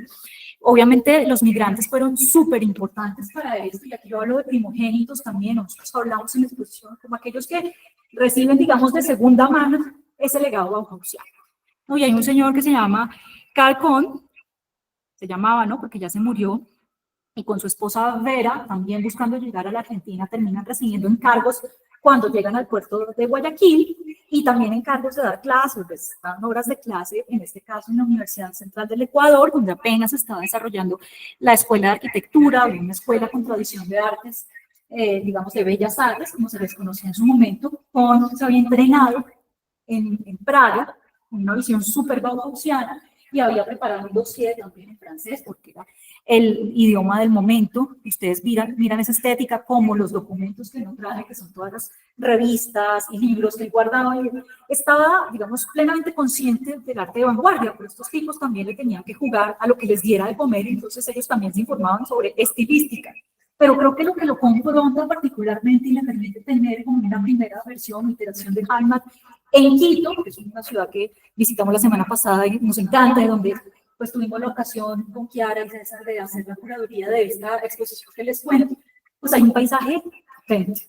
Nosotros en Bogotá, Medellín, tenemos, digamos, esta condición de montaña muy fuerte, y Manizales, por supuesto, pero creo que esa relación entre los valles y el Pichincha en Quito, pues es abrumadora para cualquier, digamos, foráneo, y esto de alguna manera pues empieza a alimentar la arquitectura que se hace, que una, digamos, con una estética extremadamente modernista, ¿no? Miramos casi como una protomodernidad ahí, con unos diálogos también, con la piedra volcánica local, que es un material súper fuerte, y si lo vemos también configurado en planta, pues nos parece como un rampla, porque la planta no es como muy corbusiana en ese sentido, no es muy libre. Sin embargo, cuando entramos a experimentar el espacio, vemos una serie de experimentos y de dispositivos que permiten hacer como ese diálogo con lo vernáculo, con lo local, y sobre todo con un lenguaje de mestizaje que está implícito en las narrativas. Obviamente ellos no eran los únicos, los arquitectos no eran los únicos que estaban en ese mundo en ese momento, y por eso insisto en que es tan difícil disociar el tema artes, oficios y arquitectura. Nunca lo hemos pretendido en el proyecto, pero entender que la arquitectura es un dispositivo expositivo justamente para ese tipo de manifestaciones desde los oficios, ¿no? Fíjense, por ejemplo, digamos, de alguna manera la contradicción entre esa silla mecedora de mimbre y ese espacio que además nos recuerda también, por ejemplo, la casa de Max Jetler, ¿no? Yo creo que hay también una serie de paralelismos sorprendentes de individuos que no se conocieron en las Américas, pero que tenían condiciones muy, muy parecidas, ¿no? Entonces, de alguna manera también, no solamente enmarcar, sino hacer entrar la exuberancia de la naturaleza en esa instancia es algo muy relevante, pero obviamente dentro de un discurso de modernidad tradicional en el cual el higienismo está ahí en el corazón, como cuando lo veíamos en la cocina de Aus am Horn, o cuando nos hablan, por ejemplo, de la cocina de Frankfurt, ¿no? De poder traer nuevos dispositivos que no existían en Quito en ese momento y que se importan, y también, digamos, la simbiosis, el tema del diseño a la medida, porque es la obra de arte total, también invitar a artistas por años que empiezan a experimentar con el lenguaje local y que empiezan a trabajar de la mano con comunidades indígenas, en este caso con el holandés Janus Creda, por ejemplo, ¿no? Y por último, para no ir alargándome con este cuento, pues también ver como el pragmatismo en el diseño de los espacios mínimos de la casa. Esto que es la habitación de los esposos me pareció buenísimo, yo quiero adoptarlo. No sé si alguno de ustedes haya visto este sistema antes, quizás sí, pero es la cama de los esposos que se separan. Parece una machera, ¿no? Pues porque una vez la necesita junta y a veces la necesita separar. Y no menos relevante que eso, poder encuadrar paisajes, lo que les decía, la presencia poderosa del Pichincha, del Ilaló y otros volcanes que hacen parte de esta cadena que rodea la ciudad de Quito, ¿no? Obviamente este no era el paisaje original, esto queda en un barrio que se llama, pues en el límite de un barrio que se llama La Mariscal, con la floresta, y se está densificando muchísimo. Eso es un drama lo que está ocurriendo ahorita en Quito, un poco como está ocurriendo en Medellín y Bogotá. Voy a pasar esto rápido, a ver si alcanzo con el último caso, que además es conocido nuestro, que yo traía y que no necesariamente tiene que ver directamente con Bauhaus, pero le puse el Benjamín Rebelde, porque una categoría que trajimos en Quito y era hablar de Benjamines como individuos que tienen esta conciencia bauhausiana de tercera generación, pero ya no con un interés literal, sino con una traducción más sofisticada y sobre todo con un entendimiento más profundo de saberes, estéticas, modos de producción. Y Víctor Schmidt es un personaje que ha sido, digamos, ha pasado de Arache en la historiografía colombiana, específicamente para quien le interese indagar en su archivo, está en SUA, lo tiene su hijo Urs Schmidt y está abierto. Él ha hecho un museo con, digamos, partes de las casas que han tumbado sus padres, que son de su padre, perdón, que son muchas, y que pues tienen una simbiosis entre diseño de mobiliario, que es más artesanal, por supuesto, que lo que veíamos con Marcel Broya o con Jorge Arango, pero también entender que él estaba entrenado digamos, con una estética, de unos modos de producción muy bauhausianos, y lo vemos en esta serie de dibujos que él se forma en Colonia, en Alemania, ¿no? Aunque es nacido en Suiza, viene después a Colombia, se sienta acá. De hecho, lo que cuenta Urs es que nosotros hablamos del mueble suizo porque es parte de la herencia de que que Víctor Schmidt haya sido el que trajo ese estilo como más rústico y todos los muebles, pero él estaba perfectamente entrenado para hacerle a un artista de vanguardia como Sergio Trujillo Manená una casa como esta que pues, recientemente fue intervenida, ¿no? Creo que ustedes conocen. Y traigo eso a relación ya para ir cerrando, porque eso fue una pieza, de hecho, esta es una foto de la exposición de Bauhaus Reverberada, que teníamos junto con una infografía donde hablamos de las huellas tangibles, de esas obras tanto arquitectónicas como de diseño y de arte que estaban producidas desde América Latina. Y fue muy emocionante pues que Urs nos prestó todos los planos de producción, entonces ver, digamos, como el sueño bauhausiano vuelto realidad fue muy bonito. Quería ir cerrando con esta cita, voy a saltarme, bueno, pero para sintetizarla, Urs, perdón, yo quiero Urs. Víctor lo que empieza a hacer es entender que en algún momento su conciencia modernista empieza a desligarse y él empieza a tener una mirada, obviamente más localista, que comprende la topografía de donde está, que comprende también esa cuestión del Heimat, del hogar, como también muy ligada al fuego, ¿no? A la producción del fuego, entonces por eso el fuego, y esto pues, es algo que se ha teorizado en la arquitectura mucho mejor, hace parte y es parte esencial de la concepción del espacio doméstico junto con los otros dispositivos de la casa, pero digamos que informa su estética también. Esto es de los pocos proyectos que aún están en pie, ¿no? Que cambió de uso. Recientemente le hicieron una reforma horrible de la cubierta según URSS, no la he visto, pero lo interesante es que pues ahí vemos que dentro de la planimetría está concebido y pensada la disposición del mobiliario y también de otro tipo de dispositivos que permiten, digamos, jugar con la flexibilidad espacial, un poco apelando, digamos, a los recursos plenamente modernos. Cierro ahora sí con esta cita que dice: no quiero vivir la vida moderna donde todo se acepta solo porque es nuevo. Deseo buscar roces y contrastes. Para la gente que piensa mucho más difícil, es mucho más difícil trabajar. Entiendo mejor con la gente romántica, soñadora, gente que busca su hogar, el equilibrio del día frío de la vida de hoy. Es gente que tiene capacidad para sentimientos grandes, sin excederse en analizar. ¿Eran así los viejos? Porque él se autodenominaba viejo estando un joven. Creo que sí. Y poseían además una cualidad que ya no se cultiva: el instinto. Ellos hacían instintivamente las cosas y de manera sencilla. Lo que nosotros no comprendemos ahora, a pesar de nuestra tecnología, lo hacemos mal y en forma continua. Pues era eso. Entonces las preguntas que les traemos son estas. ¿Por qué deberíamos seguir hablando de Bauhaus hoy, 2024, cuando ya han pasado, de hecho, casi 5 años desde que arrancamos este proyecto? ¿Y por qué en las escuelas de arquitectura seguimos hablando de Bauhaus?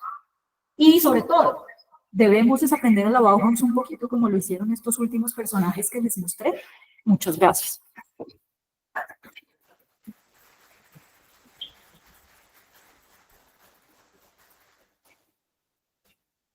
Entonces, sí, así.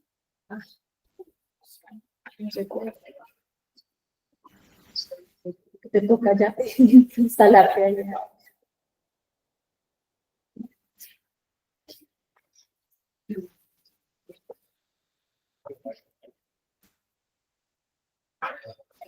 ¿Nos oyen? Sí, Hola, escuchamos. hola, Víctor, sí, te ¿Qué tal? escuchamos. Voy a volver aquí. En el caso de Manizales, los estudiantes están conectados porque hoy no teníamos forma de acceder al salón. Entonces, quisiera abrir la pregunta también para los que están conectados. O para la respuesta a la pregunta. Las preguntas que plantean Virginia e Ingrid.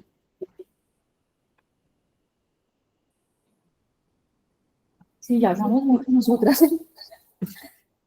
Y si no preguntamos también nosotros. Pues, Tengo una pregunta. Sí. Sí, por supuesto. ¿Sí? Dale, dale, Jaime, anímate. Para romper un poco el hielo también. Yo estaba haciendo como un gráfico aquí de ese asunto de la concentración, imaginándome la escuela en Alemania, las escuelas y estos personajes concentrados en esos espacios junto con otros estudiantes de muchas otras disciplinas. Y de repente pensar como en esa diáspora y en esa explosión que se va por todo el mundo, ¿no? ¿Cuál es el espíritu que anima, digamos, más que mirarlo en perspectiva, me interesa saber esa génesis? ¿Por qué se dio ese asunto tan particular? ¿Por qué esa conjunción que de repente explota cambia el mundo?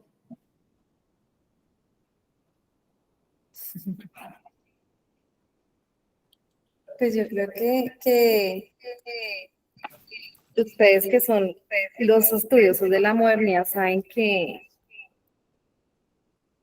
se está como rebotando. Sí, se Es está que yo creo que rebotando. ya puede cerrar allá. Sí. Ah, Estoy bueno. intentando cerrar el Aléjate. Creo que Listo, ya. gracias. creo que ya.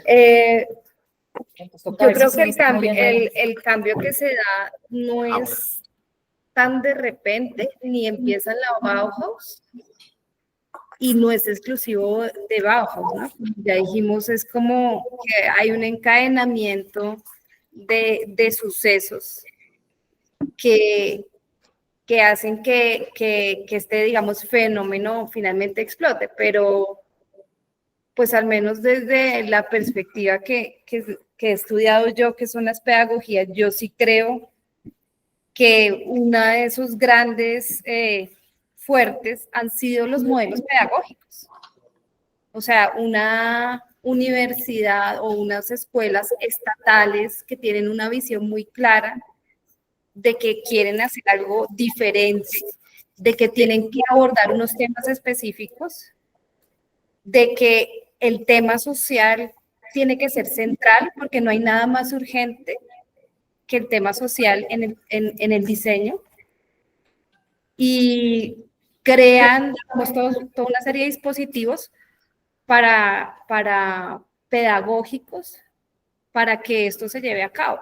Y esa pedagogía además ligada a la industria, ¿no? O sea, porque digamos que esa cercanía con la industria es algo muy, sí es ya más particular de la Bauhaus que del fenómeno moderno, y entender que el diseño no se puede quedar atrás, ¿no? Con los cambios tecnológicos. ¿Cómo lo vamos a resolver? ¿Cómo vamos a trabajar con la industria para que, digamos, que esto que nosotros nos imaginamos en las escuelas sea construible y se lleve a cabo, ¿no? Que creo yo no es tan cercano a nuestro modelo pedagógico hoy día, pues al menos a las universidades varias donde yo, o sea, es como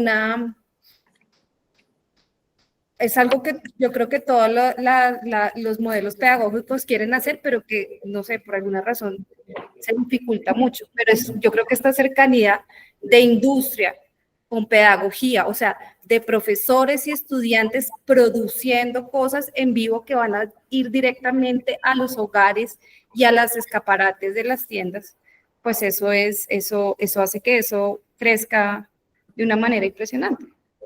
Quería, sí, rapidísimo agregar como un detalle histórico o más una precisión, y es que tenemos que entender bien que Alemania, la Alemania que conocemos no era la Alemania de ese momento, ¿no? Que se estaba, digamos, la República de Weimar, y una apuesta muy grande en medio de una tremenda crisis económica por impulsar la industria. Entonces creo que también entender cómo, digamos, esa conjunción o ese alineamiento de planetas, entendido como existe ya un dispositivo que es la Escuela Real de Arte de Sajonia, existe un individuo queriendo, digamos, hacer una renovación importante, que es Walter Gropius, con contactos importantes en el ámbito artístico internacional. En ese momento la Bauhaus nace ya como un proyecto global. Y un gobierno, ¿no? Y un gobierno que estaba dispuesto a financiar así fuera un poquito, que después, por transformaciones y cosas, termina retirándole financiación, ¿no?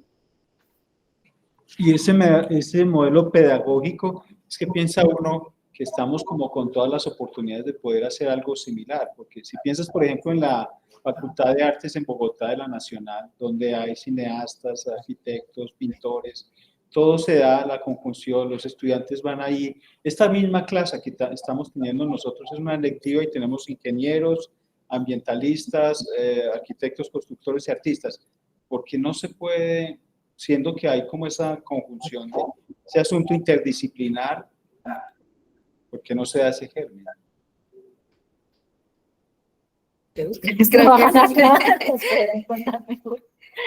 No, yo creo que hay esfuerzos y yo creo que hay espacios, pero no, tal vez yo de los años que pude trabajar y dictar clase, organizar un ciclo de conferencias de las artes acá en la Universidad Nacional, pues se requiere quizás como una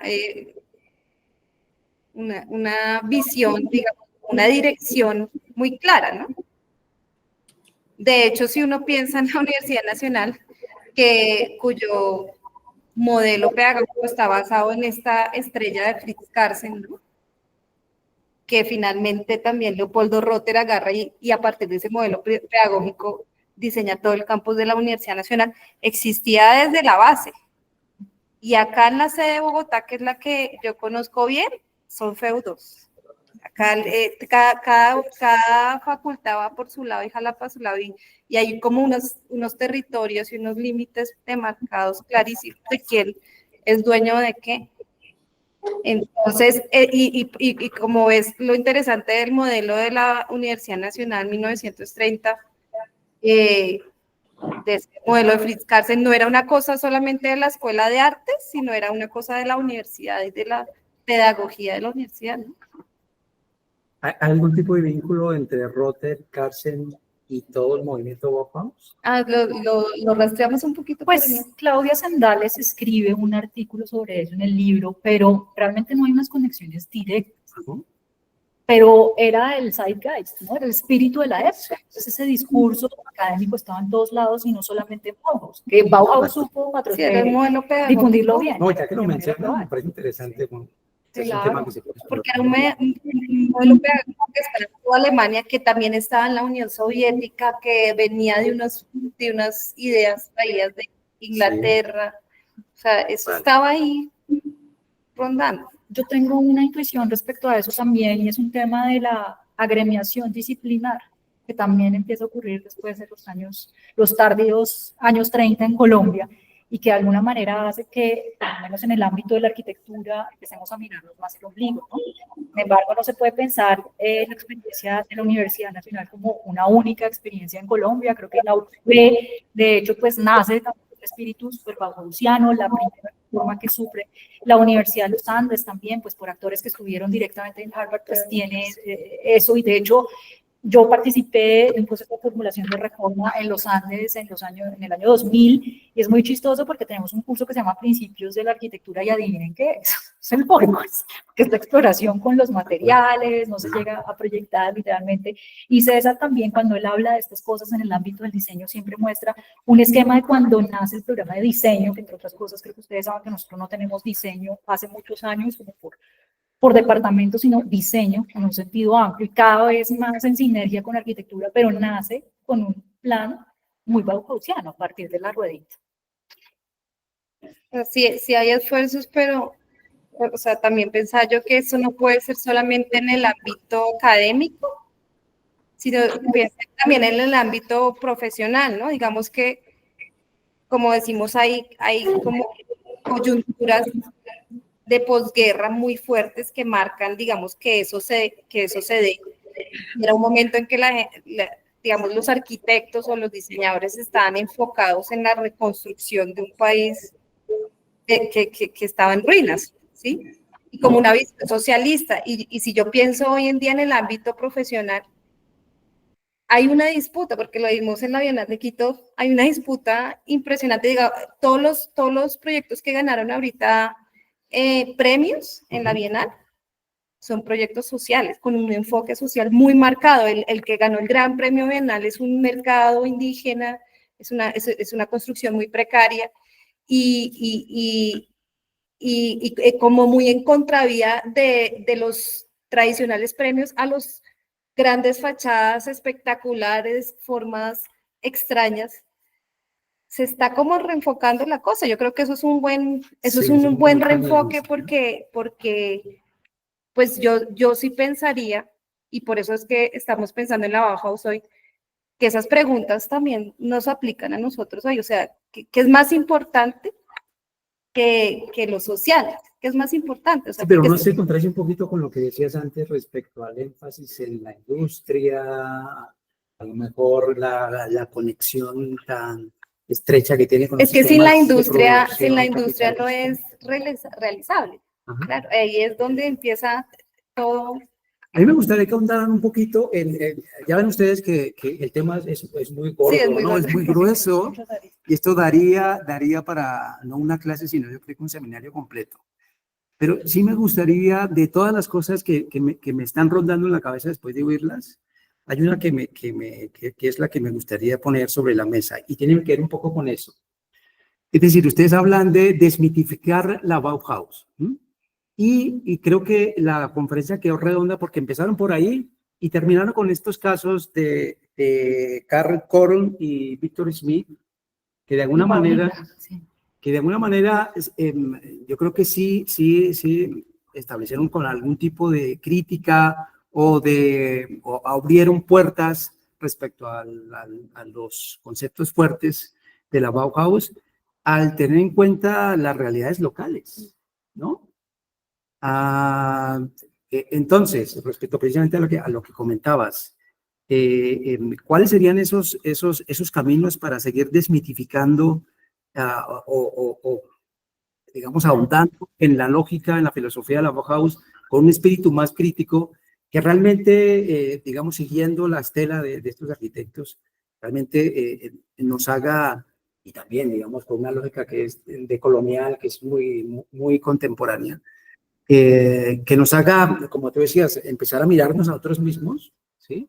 Aprender de lo que ellos nos dejaron, pero realmente tratar y yo seguramente la palabra no es la adecuada, ni mucho menos, pero sí quizás rescatar o quizás sí de poner de relieve esos saberes ancestrales, originales, americanos, latinoamericanos, por ejemplo, lo indígena, o precisamente todos esos factores que son culturales, pero en un sentido, digamos, de las zonas más desfavorecidas. Sí, yo pues tengo varios pensamientos al respecto. Primero, indicar que justamente una perspectiva decolonial ha informado mi investigación a lo largo de mi carrera como investigadora, y no solamente bajo reverberada, pero quiero también que se entienda que con decolonización, y sobre eso tenemos un número de DEAC que se puede consultar gratis en línea, que se llama Barajar el Canon, con Fernando Lara. Señora, Pero es como Walter Gropius. porque no, pues Sabes claro, muy bien. y entonces, ¿de qué se trata? Hombre, lo necesitamos, estamos esos likes. Sí. No, mentiras, pero volviendo al trabajo serio, porque pues yo los remito a eso porque son insumos que están escritos donde se ha reflexionado de manera más decantada sobre ¿Cómo se llama el eso. número?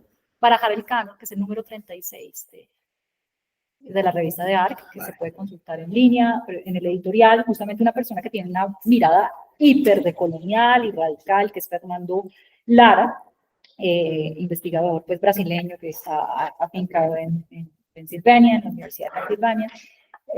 Fernando Martínez Mestral y yo hicimos un ejercicio a 6 manos muy interesante de teorizar al respecto y entender que en el tema de la decolonización no se trata de anular Bauhaus, o anular cualquier cosa, ni absolutamente nada, sino es entender que estos fenómenos nos atañen de manera que hay un pie allá en las Américas, en Norteamérica o en Europa, pero que tenemos una realidad muy local, y creo que no hay que verlo en el sentido de entonces somos folcloristas o somos precarios, sino es entender la complejidad, las capas tan densas de historia que tenemos, que vienen desde un pasado evidentemente precolonial, pero también de procesos muy particulares de modernización. No recuerdo en este momento qué autor menciona que en América Latina pasamos primero por procesos de modernización antes de ser modernos, en el sentido de que no teníamos un mindset moderno, ¿no?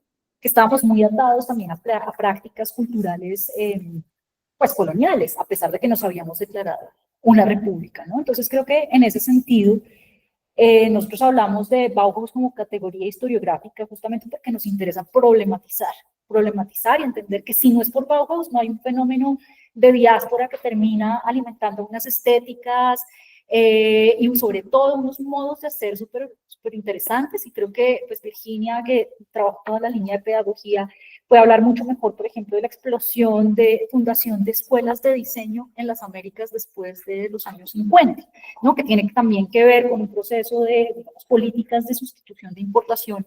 Entonces, hablar de una digamos, mirada desmitificada tiene que ver con entender en un sentido amplio y no solamente desde el punto de vista plástico, sino entender los procesos históricos y sociales que van de la mano con eso y sin los cuales no se hubiera podido facilitar. Por eso hacía énfasis hace un momento en el tema político, en Weimar, y por eso es necesario hablar de las guerras mundiales, y por eso es necesario también de hablar de nuestro conflicto interno, ¿no? Y creo que ustedes lo hacen de maravilla también con el proyecto de Contracorriente en Bauhaus, perdón, en el ballet triádico. Creo que nada habla mejor de mestizaje, hibridación y reverberación que lo que ustedes hicieron con la segunda iteración del proyecto, y bueno, desde la primera con el Popor. Felicitaciones de paso. ¿Será que estamos al final dándole la razón más a la línea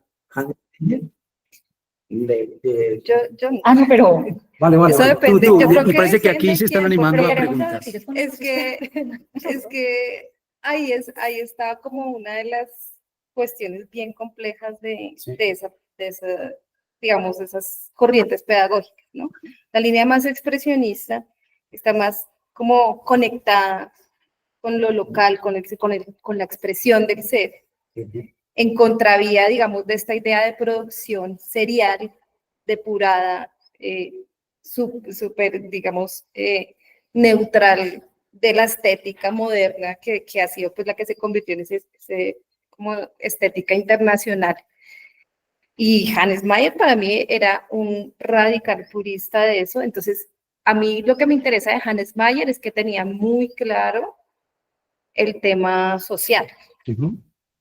Pero, por ejemplo, yo particularmente, y es una opinión así como, o sea, no es una opinión compartida con Ingrid, porque yo sé que ella es No una sé. gran admiradora de Mayer, pero siento Ahorita hablamos de eso. que esa erradicación del expresionismo tampoco es buena. Ajá. Y he visto, digamos, en la diáspora latinoamericana una conjunción interesante, sabiendo que no todo lo que se produce industrialmente tiene que ser todo así, ¿no? Que pueden haber esas hibridaciones, esas mezclas, donde algo, pues quizás el artesano lo hace a mano y no es producido industrialmente. Entonces yo creo que esa es una de las como luchas o peleas internas de la Bauhaus que nunca fue resuelta, ¿sí? Y que cuando estos personajes viajaron y trataron como, yo creo que tenían unas luchas internas, o sea, yo creo que Hannes Mayer tenía una lucha interna grandísima cuando ve toda esta explosión de colores de cultura mexicana, siendo él tan radical con ese tema, ¿no?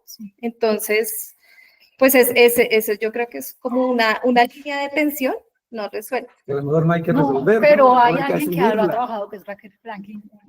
Ella es profesora en Anáhuac, creo que se llama la Universidad de México, y ella trabaja el periodo regionalista de Hannes Mayer, que suena como toda una paradoja, ¿no? Y esto también Sí. para traer, pues, una reflexión muy importante, y es que sí, pues yo soy fan de Hannes Mayer, como soy fan de Mies van der Rohe, como soy fan de Le Corbusier, como soy fan de Salmona, soy fan de todos aquellos que me permiten problematizar y entender los problemas profundos de la arquitectura. No entenderla solamente desde las formas, sino desde los modos de producción y desde su conexión con un ecosistema mucho más complejo. En ese sentido, pues yo no soy ni gropiusista, ni tenista, ni Hannes Mayerista, porque es que yo soy académica, yo no produzco nada, papers, y eso se demora, eso es todo lo contrario a la lógica de industrialización, que es la serialización y la máquina, ¿no? Entonces, en ese sentido, pues yo soy una espectadora desde la barrera. Y creo que la reflexión va hacia que chévere, pues que en estos proyectos nos hemos dado la pela de no quedarnos alabando a X individuos. Hablamos de los individuos porque ellos mismos son problemáticos y lo que dice Virginia es completamente cierto. Yo les hablaba del libro de Padura porque es que habla de la tensión en el mismo mundo soviético de Stalin y de Trotsky. Y creo que todos saben, spoiler del libro y de la historia, pues a Trotsky lo matan en México en la casa de Frida Kahlo y Diego Rivera, ¿no? Y digamos, en medio de esto, el pobre Hannes Mayer estaba ahí en medio, porque unos lo tomaban por stalinista y otros por trotskista, y por eso es que nunca le dan trabajo. Sí, claro. Lo mismo que Leopoldo Rocker, ¿no? O Max Cheto, son personas que, pese a ser alemanas, pues tienen encima una carga también muy importante que no la tuvieron fácil acá. Entonces, hablar de esos personajes nos permite hablar del contexto social y gremial, de cómo esas redes, digamos, son de compleja construcción y sin las redes no se produce arquitectura, así de sencillo. Entonces, por eso creo que en mi caso particular, pues yo nunca, eso, pues digamos que me he echado la soga, al cuello yo solita, porque nunca hago una investigación sobre Le Corbusier, sino que hago de los colaboradores, entonces una red de 20 y pico, entonces ahora hicimos Bauhaus, entonces una red de 50, y la próxima espero que no vaya creciendo el número exponencialmente porque me chica. Creo que había una pregunta por allí, Jaime, ¿era en Medellín o Ahí te iba a preguntar. Bueno, dale, Jaime. No, tú. Ok. Listo. Yo tengo dos dudas y tiene que ver con dos temas que han sido recurrentes en la presentación. Uno es a lo que denominan arquitectura social, porque para mí es muy difícil entender cuál es la arquitectura que no es social. O sea, si la arquitectura es el lugar en donde el hombre construye o bajo el cual construye su vida, en el cual se da la habitabilidad del hombre, no entiendo muy bien por qué ahora hay una arquitectura que se denomina social y hay otra que no lo es. Esa es una vez preguntarles cuál es la que no es social. Y lo otro tiene que ver con esa idea de desmitificar, porque cuando yo he estudiado la arquitectura moderna en Colombia, yo no he visto nada más mestizo, híbrido, mezclado, poco puro. Entonces, a veces siento que los ejemplos que se muestran como de una arquitectura mestiza son ejemplos de una estética particular que dicen ser particular porque no son como la oficialmente admitidas. Es como hacer lo mismo, pero al contrario, o sea, decir que hay una oficial porque tiene una apariencia y una no oficial porque no la tiene. Entonces, a mí me cuestiona mucho esa idea incluso del decolonialismo, porque yo en realidad nunca he sentido que la modernidad haya sido una colonización, porque sucedió decolonizada. Cuando yo veo la arquitectura moderna en Manizales, es una arquitectura que se sirve de un sistema de relleno hidráulico ancestral para oponerse, de un podio que hace parte del emplazamiento de la arquitectura de los templos griegos para ubicarse en el mundo. Entonces no veo tan claramente esa colonización de la que tanto se habla, y quisiera como preguntarles un poco por eso, ¿en dónde está esa arquitectura colonizada de la que nos tenemos que decolonizar? ¿Cuál es? Yo quiero hacer precisiones, me lo permites. Una es que, por lo menos en mi caso particular, yo no hablo de descolonizar la arquitectura, hablo de descolonizar los relatos sobre la arquitectura, porque mi problema es la historiografía de la arquitectura y no la arquitectura per se. Por eso es que yo soy un bicho raro. Y a mí particularmente sí me llenaron cuando yo, digamos, hay muchos profesores que son profesores de ustedes y son queridos amigos míos y todo, pero nunca nos hablaron, digamos, en ese contexto que yo sé, Isabel, que tú lo estudias, y es entender cómo estas estrategias híbrido que existen en la arquitectura moderna local, sino que siempre glorificamos a ciertos personajes, ¿cierto? Los cuales, insisto, admiro y los cuales he aprendido profundamente. Entonces, también hacía una advertencia sobre, no hay que entender descolonización tampoco como una visión radical, que sí es la de Fernando Lara y que hace una crítica desde los mismos instrumentos con los cuales nosotros componemos la arquitectura a través de la abstracción, sino que yo entiendo esa descolonización del relato como una revisión de nuestras historiografías, donde necesariamente pues demos valor justamente a ese discurso y que no tengamos que remitirnos únicamente a las estrategias traídas de por allá, sino que podamos poner en valor justamente lo que estás diciendo, los saberes locales. Yo, por ejemplo, particularmente con el grupo de las formas de la producción en arquitectura, trabajo en la Universidad de los Andes, es Guerra Sáenz, Urdaneta Samper, que uno podría entenderlo dentro de estos discursos de la corrección política contemporánea como el más patriarcal y, digamos, el más hegemónico, elitista y demás, pero resulta que hay todo un entendimiento ahí de los saberes locales y de la inventiva local a través del ingenio y de trabajar con una escasez de recursos y con unas circunstancias también castrantes en el sentido de que la industrialización no podía florecer como se la estaban imaginando en Bauhaus. Entonces creo que desde mi punto de vista la descolonización tiene que ver con eso, con la manera como contamos las historias de la arquitectura, más no descolonizarlas, porque entonces tendría que desconocer a Rogelio Salmona y de paso invalidar más de la mitad de mi investigación que tiene que ver con la afiliación que existe entre los discípulos de Le Corbusier. En mi caso particular tampoco hablé de arquitectura social propiamente dicha, proyectos digamos, de vivienda colectiva de carácter social, puede que sí, pero pues no sé, te paso la bola a ti. Sí, porque yo la segunda sí. A ver.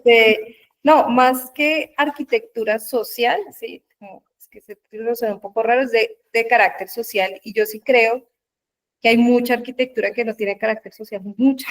O sea, lo veo acá todos los días, arquitectura que no, para mí, una persona porque haga un habitáculo no está pensando en la sociedad. Hay mucha arquitectura que no construye ciudad, y para mí la arquitectura que no construye ciudad pues no es una arquitectura de carácter social, no arquitectura social, sino de carácter social.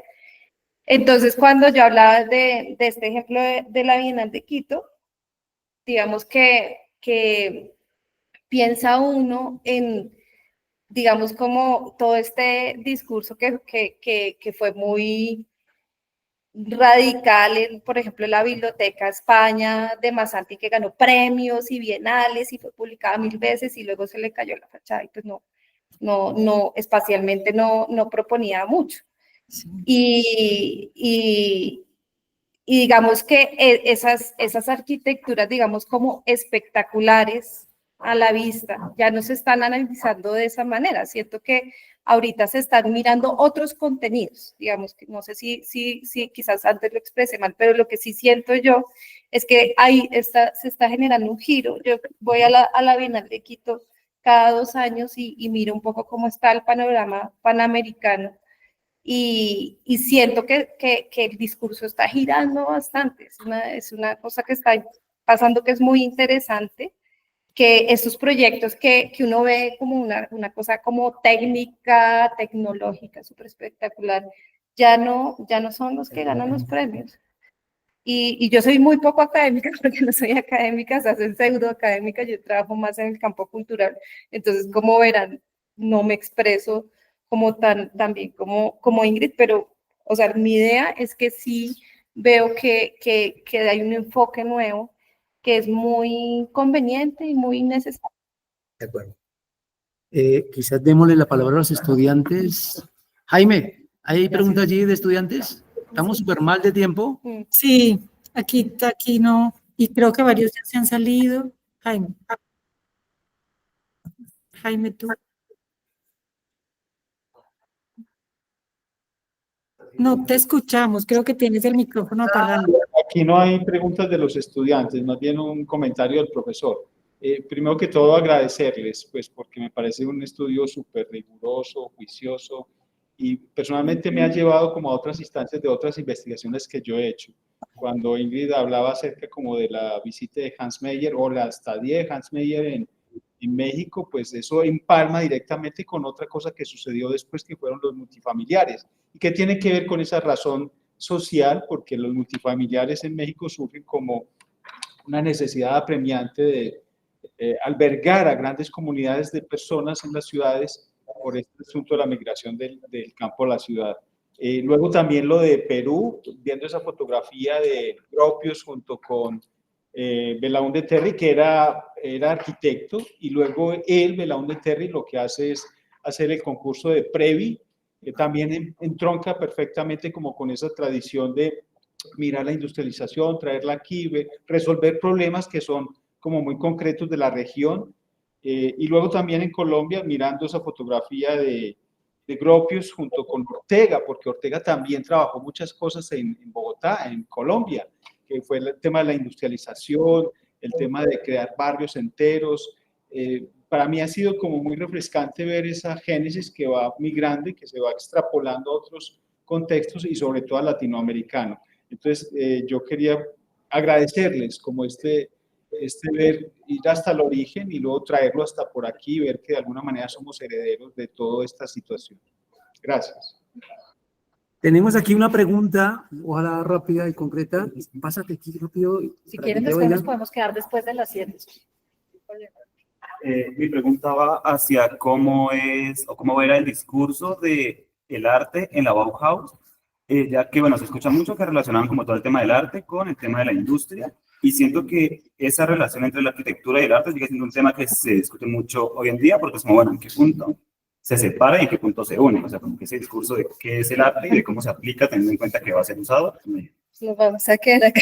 No es una pregunta fácil que vamos a resolver en 5 minutos. Pero, o sea, yo sé que me voy a desligar un poco de la pregunta, pero creo que estoy rotando un libro que creo que puedo dejarte a ti, Víctor, para que lo digitalices. No, el libro existe en digital. ¿Sí? Sí, lo deben comprar, de hecho. Es muy barato en digital. Sí. Ah, ¿ese? Perdón, pensé que no. Ah, tú dices de Maldonado. Sí, el de Maldonado. Sí. Porque, pues básicamente es como una compilación de textos de esa época, obviamente siempre hay que ponerlo en su contexto, donde pues varios teóricos están haciendo esa misma pregunta, ¿no? Técnica y cultura. Un poco, hay muchas visiones y finalmente eso es lo que yo estaba tratando de exponer, ¿no? O sea, Kandinsky, Johannes Itten, estos profesores que tenían este corte expresionista, que además tenía pues una visión muy alineada al inicio con la Bauhaus, que traían como estas pedagogías casi que de las primarias infantiles. Hace parte como del núcleo duro de la conversación interna, ¿no? Pero pues son conversaciones no resueltas. Yo personalmente pienso que sí fue una pérdida ese núcleo expresionista. O sea, y entiendo las razones urgentes por las que, y el contexto que se dio para que esa facción expresionista se perdiera. Y de hecho en los textos de Maldonado, que pues digamos el que como que abrió mucho esta conversación en América Latina y en NUN, tienen que ver con esa erradicación del Borkurs y de la Bauhaus como la conocíamos, y de la Bauhaus expresionista, o sea, como lo tiran mucho para abajo, pero personalmente pienso que hay como un nudo, unos Ujú. temas bien interesantes que tienen que ver con los temas también locales.